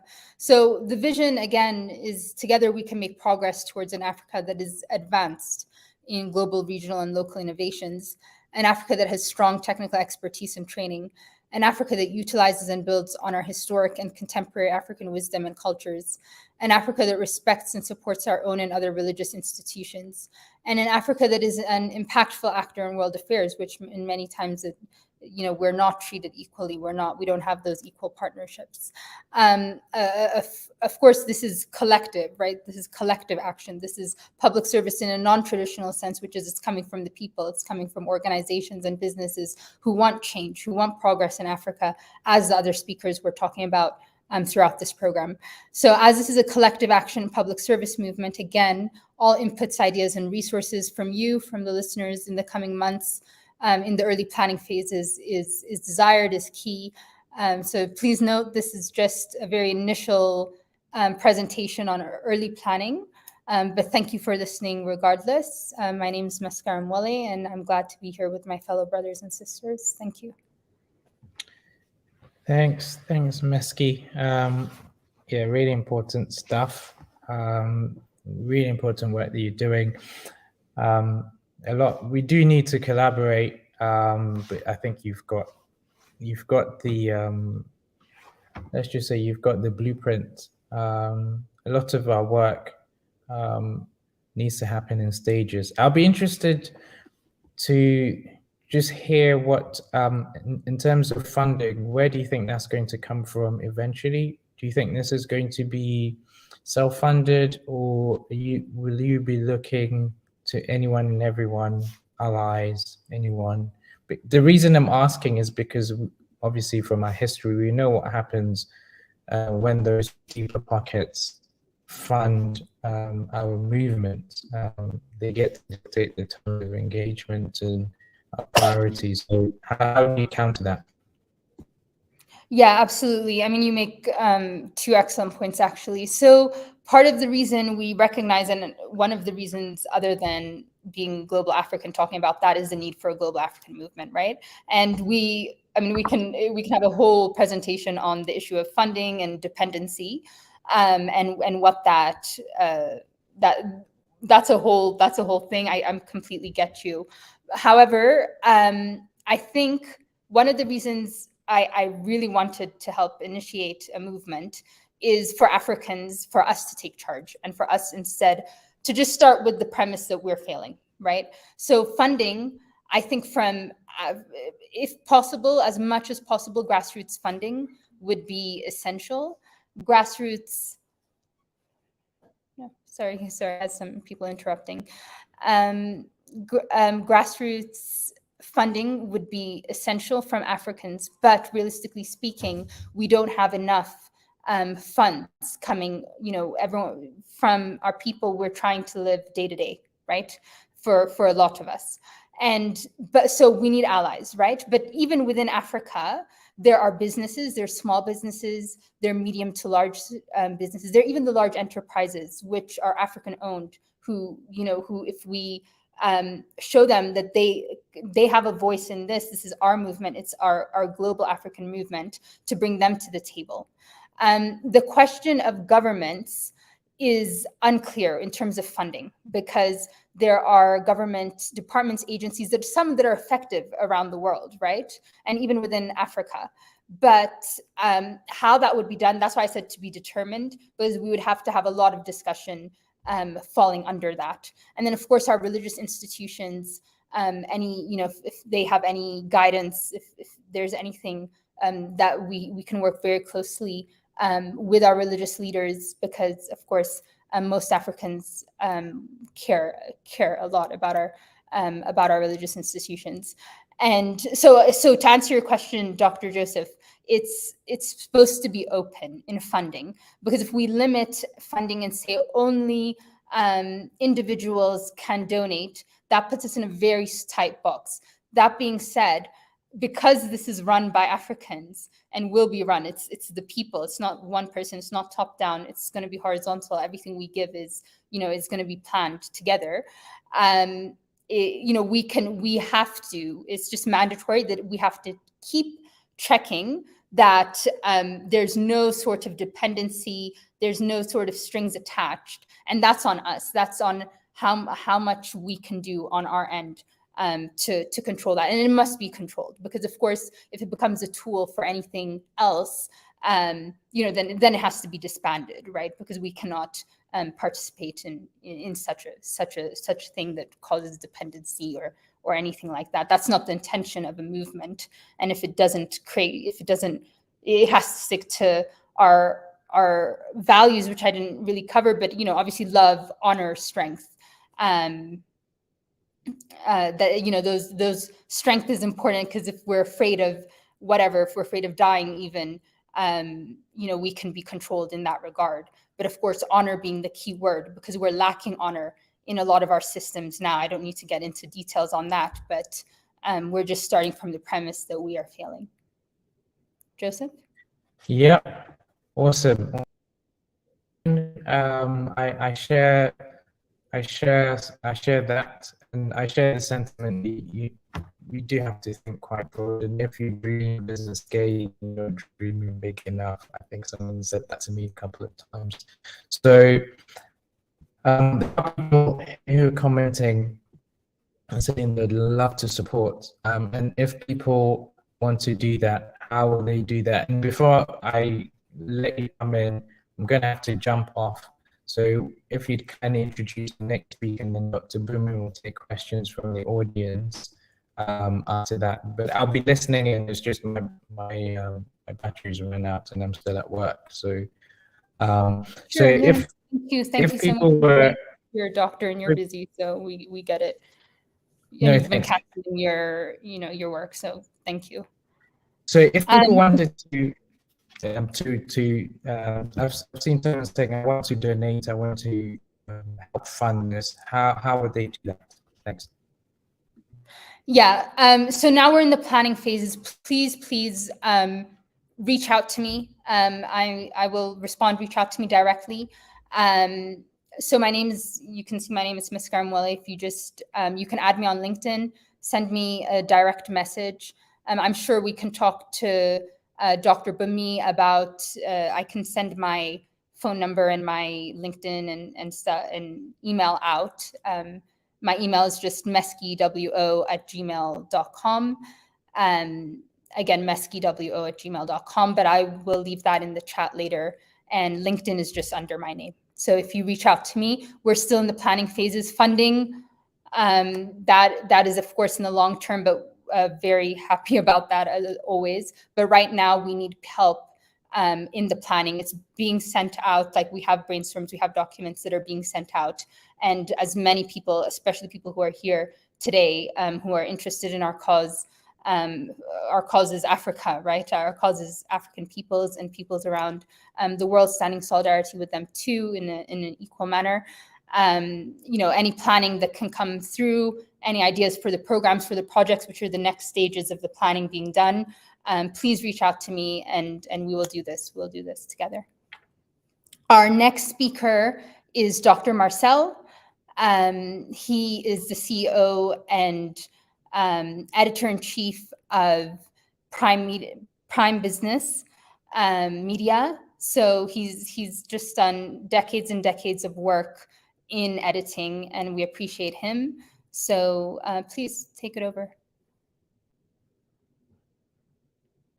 Thank you very much. Thank you very much, Wally. I hope I'm being heard clearly now, and the yes. camera is better now. All right. So first and foremost, I want to say a very big thank you to the organizers, especially the CEO, Dr. Bunmi, for this very, very timely event. I'm to speak on the African within the global system. You know, a lot of, if we look at what is happening, the trend all over the world, there is this idea or this concept of globalization that has been on for a very, very, very, very long time. And then the idea of globalism, you know, taking the center stage in every sphere of our existence, even the media. I mean, about maybe 30 years ago, when you talk about the media practice, you're talking about local media practice. Right now, even community newspapers, community radios, everyone is hooked to the internet, and everyone is playing global. So that concept of integration and bringing everything, scheme of things, peoples, societies, governments, politics, everything, bringing them together, in integrating them, called globalization. And then, you know, globalism being that spirit of, you know, of doing things with that global mindset, you know, taking center stage. Everything has changed. Business, the way we do things, the way we operate as Africans, you know, have actually been under put to test and actually been challenged in several ways. But when you talk about the African as a global citizen, which Dr. Bunmi actually did justice to, you know, a whole lot of, a very big chunk of, you know, most of the big chunk of what I want to talk about, I want to talk about here, Dr. Bunmi actually dealt with it very, very, very, very clearly. But then, if you look at Africa with 54 countries and obviously more than 900 languages, you know, it's the world's second largest continent, actually, home to some of the most ancient of the world's civilization. You know, so when you are seeing globalizing activities, businesses, and everything, Africa is actually not just the African, Africa as a continent, and of course Africans are actually a component, a very important factor in that, you know. And why is Africa actually the one to preserve its own culture, preserve its own values, because Africa has got the right values. Professor Clark actually talked about Western imperialism, a situation where you have about 15% of the world's population dictating actually what happens to the rest of the 85%, and Africa inclusive, If you look at that, it draws my attention back to the days when my grandmother in my own village in Southeast Nigeria, was alive, and then I was very small. You could find, talking about values now, you could find the old woman who wanted to sell her banana or her oranges or whatever, and she didn't need to give it to anyone. All she needed to do was put the unit price of that banana or orange on a tray, share the goods or the fruits there, and then leave it. So every passerby would actually know that, okay, this is the cost of this. So by the time she puts it there in the morning, by the evening time, she just came back to pack her money. Everybody will pay the right price. Nobody's controlling it. Nobody's retailing it. And that gives you an idea of what the value system we have as Africans. So don't just look at the negative side. We do have the right values and all of those. So what are we saying? There are, when you're talking about the Africans, the global cities, we are coming from the perspective of our local values, what we have as Africans. That's what we're taking to the center stage. So we are bringing the right values. We are bringing the right benefits when you talk about globalization and globalism, as it were. So now, talking about Africa, I'll still come down to the African himself as a global citizen, but we are talking about now, what do you think, what's the perception that people have or the world has about Africa? The wrong perceptions that people actually have, the other parts of the world, the West actually in particular has about Africa. There are these misconceptions about Africa, within the global space, some right, others wrong, but really is about the wrong, I'm talking about the wrong perceptions right now. One, there's this belief that Africa is poor and will forever be poor. Two, there is also this, that Africa, of course, Africa is a hot, dry, and sunny all the time. Three, that Africans have little or no access to modern technology. Africa, to become developed, and before it can become developed, it must emulate the West in all things, culture inclusive. There's also this, perception that, Africa's governance system is always bad, will always be bad, and that everyone in Africa lives in mud house in the middle of nowhere. I remember a time I traveled to one of the Western countries, I wouldn't mention here, and a friend I met there was asking me, where are you from? You're from Africa. Your country is Africa. And I was shocked. You see that, you will be shocked that even today, most people in the West, some Americans still believe that, Africa is a country, not a continent. And that gives you the impression, the kind of perception they have about, because there's no proper understanding of Africa, as it were, by the larger world, So I spoke about that concept of globalization and globalism, which actually, as I try to explain it, interaction and integration among people, companies and governments worldwide, talking about globalization. Why globalism actually becomes just like the view of the world as a unit for business and political influence. So Africa, as I mentioned earlier, of course, is a big participant in this global agenda of globalization and globalism. You could just see what is happening. Young Africans today, young Nigerians, go to South Africa, Nigeria, Ghana, all of these parts of West Africa.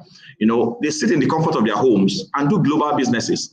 The world becoming a virtual space is of course, it's to the benefit of Africa, as it were.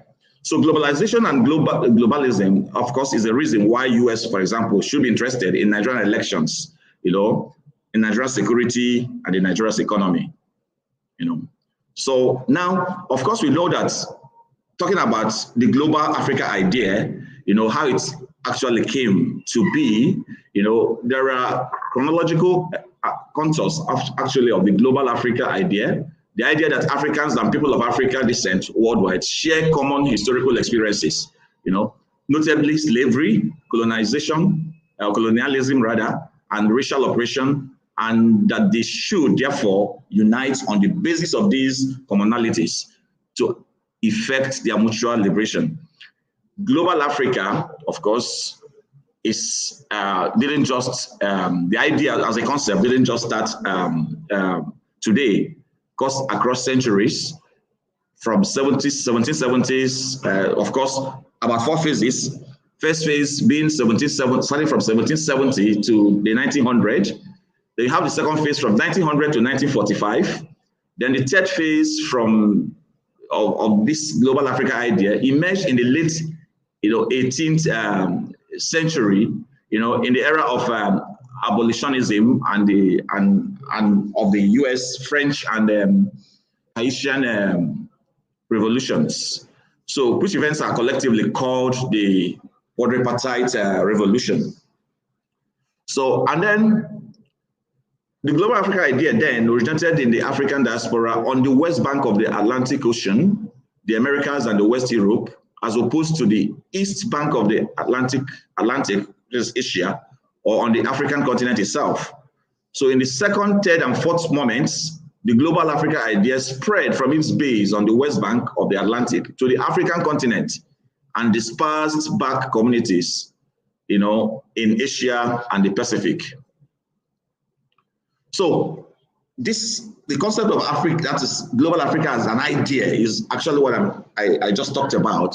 But then you can ask yourself, who is a global African actually? A global African, which actually brings us back to what the topic of today, what we actually gather here for today. Who would you say is a global African?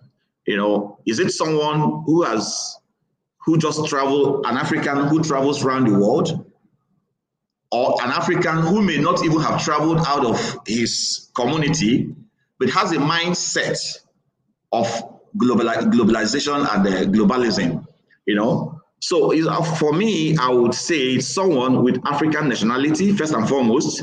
He or she will have the African nationality by birth or by naturalization. Maybe he might live in Africa or outside of Africa, but he is born, he has the nationality of Africa, one of the African countries, So he has a worldview, someone who has a worldview that accepts the African culture as part of a global order, a culture of global inclusiveness. So that mindset, by my own definition, should matches a global African. So primarily, the global African thinks on how Africa influences the world and how Africa is being influenced by the world. So how does Africa, play, or what role does Africa play in the global scheme of things? So that mindset and that view, that worldview, and that thinking about how the world affects Africa and how Africa could, or how Africa is affecting the world, is what makes you describe someone as a global African. So he or she sees the world as growing together politically and economically. So globalism is becoming an ideology where nations are constantly integrating, while individuals are applying the concepts in their interpersonal and corporate, dealings. So the African within the global system consists of attributes like culture, I mentioned this earlier, culture, language, politics, economy, and technology. One of the speakers here talked about, we having, I think is a Tunachek colleague there. He talked about, Africa having its technology even before the Western technology came, You know, you talk about the Bini culture in Nigeria here, you talk about the Bini culture, you talk about even the Woku culture, look at the Nok culture and all of those put together. You know, if you look at the craft, the art, everything that we had done even before the white men came to to colonize Africa, you would know that actually technology began in Africa. You know, there's nothing to show that Africans before the coming of the whites, we are really backward and technologically backward. No, you see inventions. Look at the Egypt pyramids. Look at the things. Egypt, for example. You know, you could look at the things, the creativity, things they produced, things they carved, things they did even before the white men came to Africa. How else would you describe that? Of course, it shows you that that civilization actually started in Africa. So now, next slide, please. Now I want to, if you look at just to look at the way the changing thing, how things are changing, how Africa, you know, the concept of global Africa is becoming like widespread. Of course, no one can talk about these days. Nobody talks about, you know, individuality, whether country-wise or person-wise. You know, everybody's talking about how he can play within the global system. But the important thing is, while you are doing that, you actually have to, as a global African, you have to ensure that your culture, your language, your everything is intact. You accept the changes, good changes in the global order, while preserving the good things, your values I mentioned earlier in the process. So if you look at this slide, for example, look at the ongoing World Cup, the match. What was the impression when you watched the match between Tunisia and France? What did you observe? You know, if you watch, it looked like a reverse situation. You know, the 11 players of France were all blacks. No, whereas that was a Western country. That was, of course, France is Europe. Then you now have down here in Africa, Tunis, all their players were white. So it was as if Tunisia, we are the West playing against Africa, the blacks, that's France. So that tells you there's now a very thin line, you know, while we no longer talk about Africa, we no longer talk about countries, we no longer talk about the world existing within locations or things like that. So everyone is becoming a global citizen. So of course, that's why you confidently talk about Africa, a global African, you know, playing in that space. So culture and global Africans, I've talked about, to an extent I talked about this, you know, Africans appear to have abandoned the wisdom and knowledge that their forefathers employed to sustain their traditional culture. I gave an instance with the experience I had in my village growing up, where life was good, the value system intact, everything. So no one could tell that Africans are coming, to the table with a kind of a negative baggage or something like that. No, we are bringing to the table good values to change the world, not to drop our good values to acquire the Western culture that could damage our own character. So I don't need to dwell so much on it, but if you look at the challenge, well, we have a challenge. The global Africa has a challenge, and that serious challenge. Next slide, please. Global Africa has a challenge, and that challenge is in racism. You know, next slide, please. In racism, you know, if you look at we all hear about Ngozi Fulani just recently, about a few days ago, about Ngozi Fulani saga, you know, where, you know, he was questioned actually about her background by Lady Susan Hussein, Prince William's grandmother at Buckingham Palace. You know, the late Queen's lady in waiting has since resigned, of course, because Mrs. Fulani likened the conversation with Lady Hussein, 83, to an interrogation.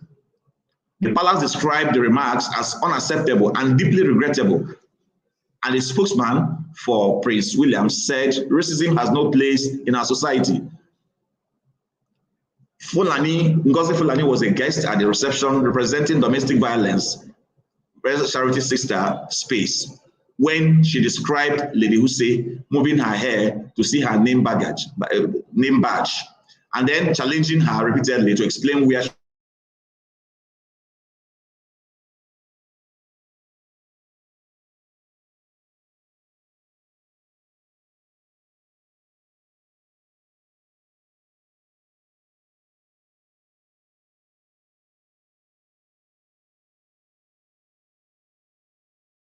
I know you are, this Ngozi Fulani we're talking about here is actually a British citizen. But to the lady, it doesn't matter. She's black. Her name is black. Everything about her is Africa.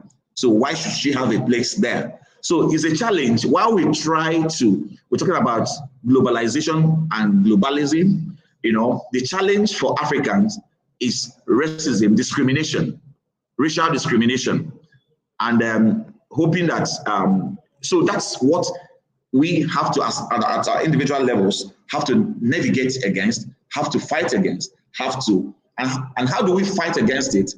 By preserving who we are, our integrity, our culture, our character. You don't have to feel inferior. You don't have to, denigrate yourself to belong to the global world. It's an equal system whereby Africans will bring to the table their good values, their good culture, to complement, the good aspects of what the West and other parts of the world, have. So I don't think we are coming to the table for coming to the table, deprived, or coming to the table in such a manner that we are beggarly, So, by way of conclusion, I want us to I just want us to think about the world melting into one small space, and making everybody one simple citizen of one global village. What do you really think of these people? For example, do you think of them as global Africans? When you think about them as global Africans, what comes to your mind? Somebody like Elon Musk today, South African, born in South Africa. He's an American, but born in South Africa. Actually grew up in South Africa. A substantial part of his life was in South Africa. What do you think about Chimamanda Ngozi Adichie from Nigeria? Playing global. The confidence she exudes, and the rest. Trevor Noah, South African. These are African. Aliko Dangote, a Nigerian. The richest Africa as we have today, they are all Africans, global citizens of Africa. Abiy Ahmed, Ethiopian. When you think about these people, you see that we have really no reason to feel inferior as Africans. So as a global citizen, you are a first-class citizen playing globally. If you're a Nigerian, if you're a South African, if you're an Ethiopian, if you're an Egyptian, if you are from Ghana, wherever you come from in Africa, you can play global, and play global so confidently to the extent that, in fact, the West actually should play second fiddle, not Africa, because Africa is the beginning of life. Africa is the center of civilization. Africa began civilization. Africa sustains civilization as we speak. Africa will continue to invent civilization. Thank you very much. I hope I kept to my time.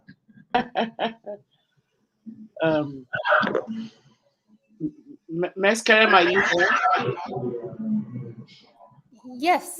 Yeah. Yes, Dr. You can just bring this home now. Pardon? Sorry, you broke up for a second. Pardon? Me? No, Dr. Bunmi. No, I was just asking you to bring this home now. Thank you very much, Dr. Mbamalu. I think you threw a lot more light on the discussion. Actually, on that note, that Africa is the center of civilization, and we are actually the first-class citizens of the world. Thank you. Thank you very much, Dr. Bunmi. It's nice being here, and I'm very grateful for your invitation here. And God bless you for what you're doing for Africa. Absolutely. Thank you for everyone who's new to Africa, for everyone who loves our continent and is African.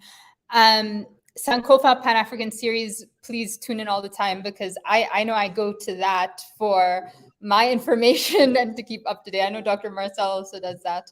But I think the important thing that it reminds us is that we are the cradle of civilization. We have the most ancient empires. We have the most ancient languages. You know, and you know, to spread love. It's not like, okay, we're against it. We have love across the globe. Can you please mute your system? I think, okay. Okay. Go on, Meskerem. Okay. Yeah, but just to keep our pride intact and know that whatever stories we've been told, the ancient empires, there are empires. A lot of the religions, a lot of the first empires to adopt them were African. And just to keep whatever you're going through, whatever country you're in, whatever continent you're in, to remember our African heritage is beautiful. It's essential, and we have our own ways. And that's not to say other cultures all have their own unique, beautiful things about them. But thank you for organizing, to Dr. Bunmi. Thank you to the speakers, starting from Professor George to Joseph, who is keeping us intact. And of course, Michael from Tunacheki, always doing great work representing our continent. And thank you to the speakers. Please, let's keep in touch. From Prime Media to Sankofa to Tunacheki, you can also reach out to me directly and Joseph directly.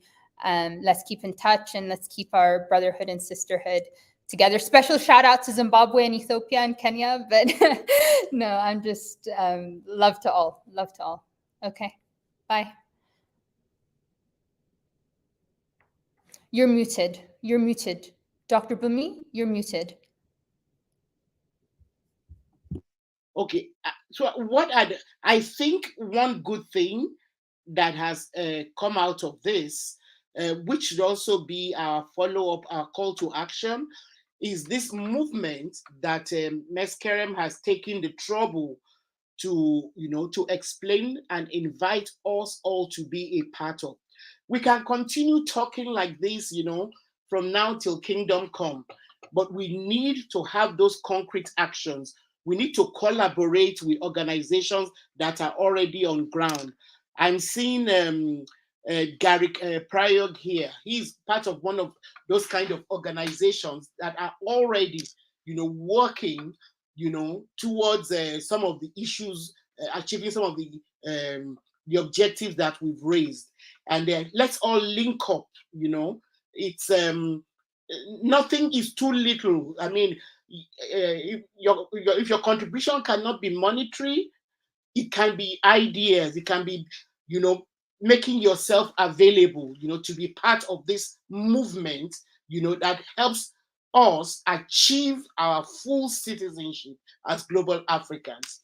Thank you, everybody, for being part of this. I see a lot of people who are already working in the area. I see Dr. K. Alabi. I see a lot of Afro-Native world. Thank you, Langston Morrison. You've been here with us all along. Meta the Black, all of you. Thank you very much. Heru, thank you.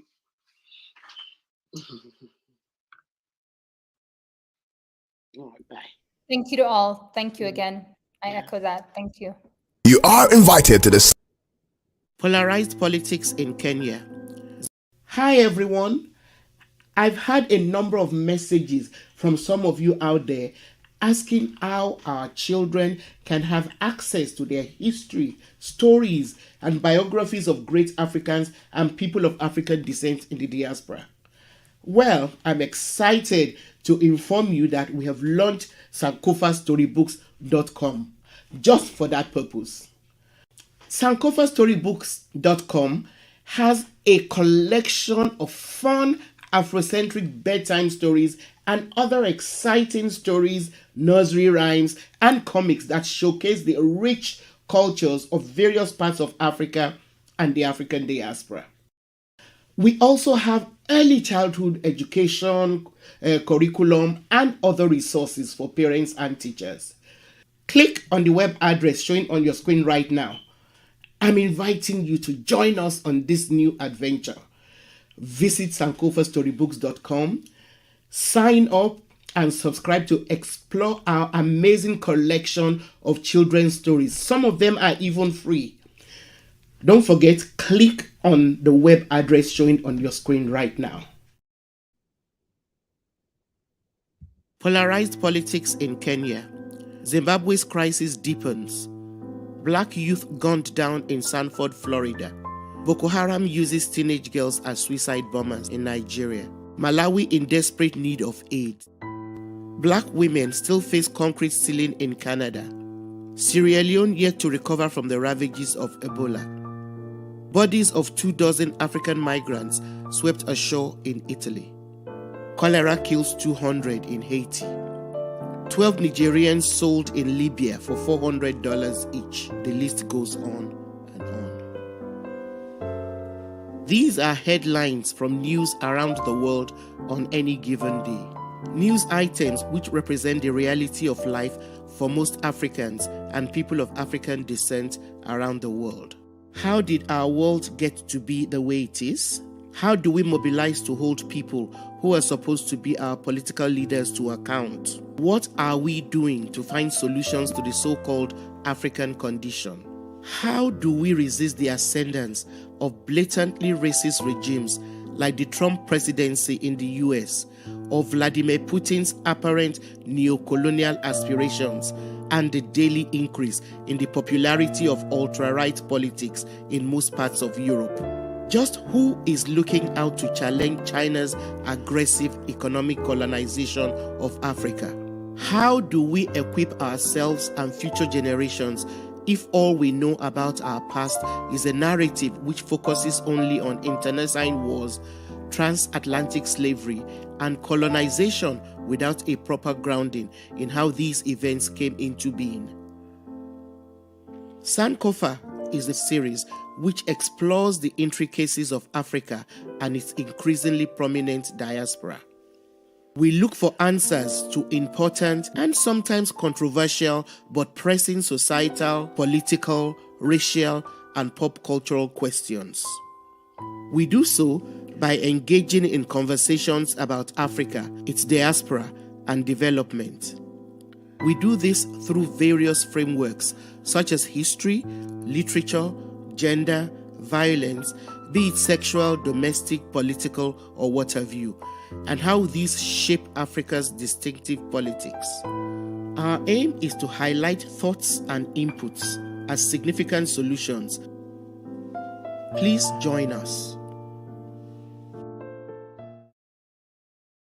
Hi everyone. I've had a number of messages from some of you out there asking how our children can have access to their history, stories, and biographies of great Africans and people of African descent in the diaspora. Well, I'm excited to inform you that we have launched sankofastorybooks.com just for that purpose. Sankofastorybooks.com has a collection of fun Afrocentric bedtime stories and other exciting stories, nursery rhymes, and comics that showcase the rich cultures of various parts of Africa and the African diaspora. We also have early childhood education, curriculum, and other resources for parents and teachers. Click on the web address showing on your screen right now. I'm inviting you to join us on this new adventure. Visit sankofastorybooks.com, sign up, and subscribe to explore our amazing collection of children's stories. Some of them are even free. Don't forget, click on the web address showing on your screen right now.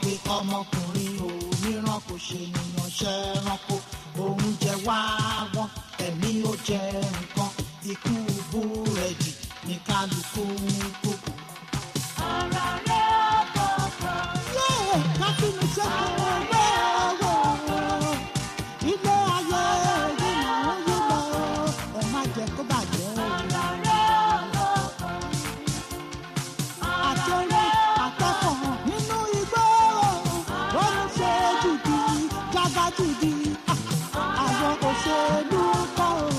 sì ń bọ̀ wá òye méjì lọ́rọ̀ ẹ̀yìn ọ̀mọ́ aráyé o wúwewé ìwé wáwá wá o ẹni wọ́n fi pàdé ogún ni wọ́n fi pàdé ogún o ṣe la ní ká mọ ara wọn ká bí mi ṣe ká yeye ilé ayé yíyá ń yí lọ ẹ má jẹ́ kó bàjẹ́ o.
Let's go.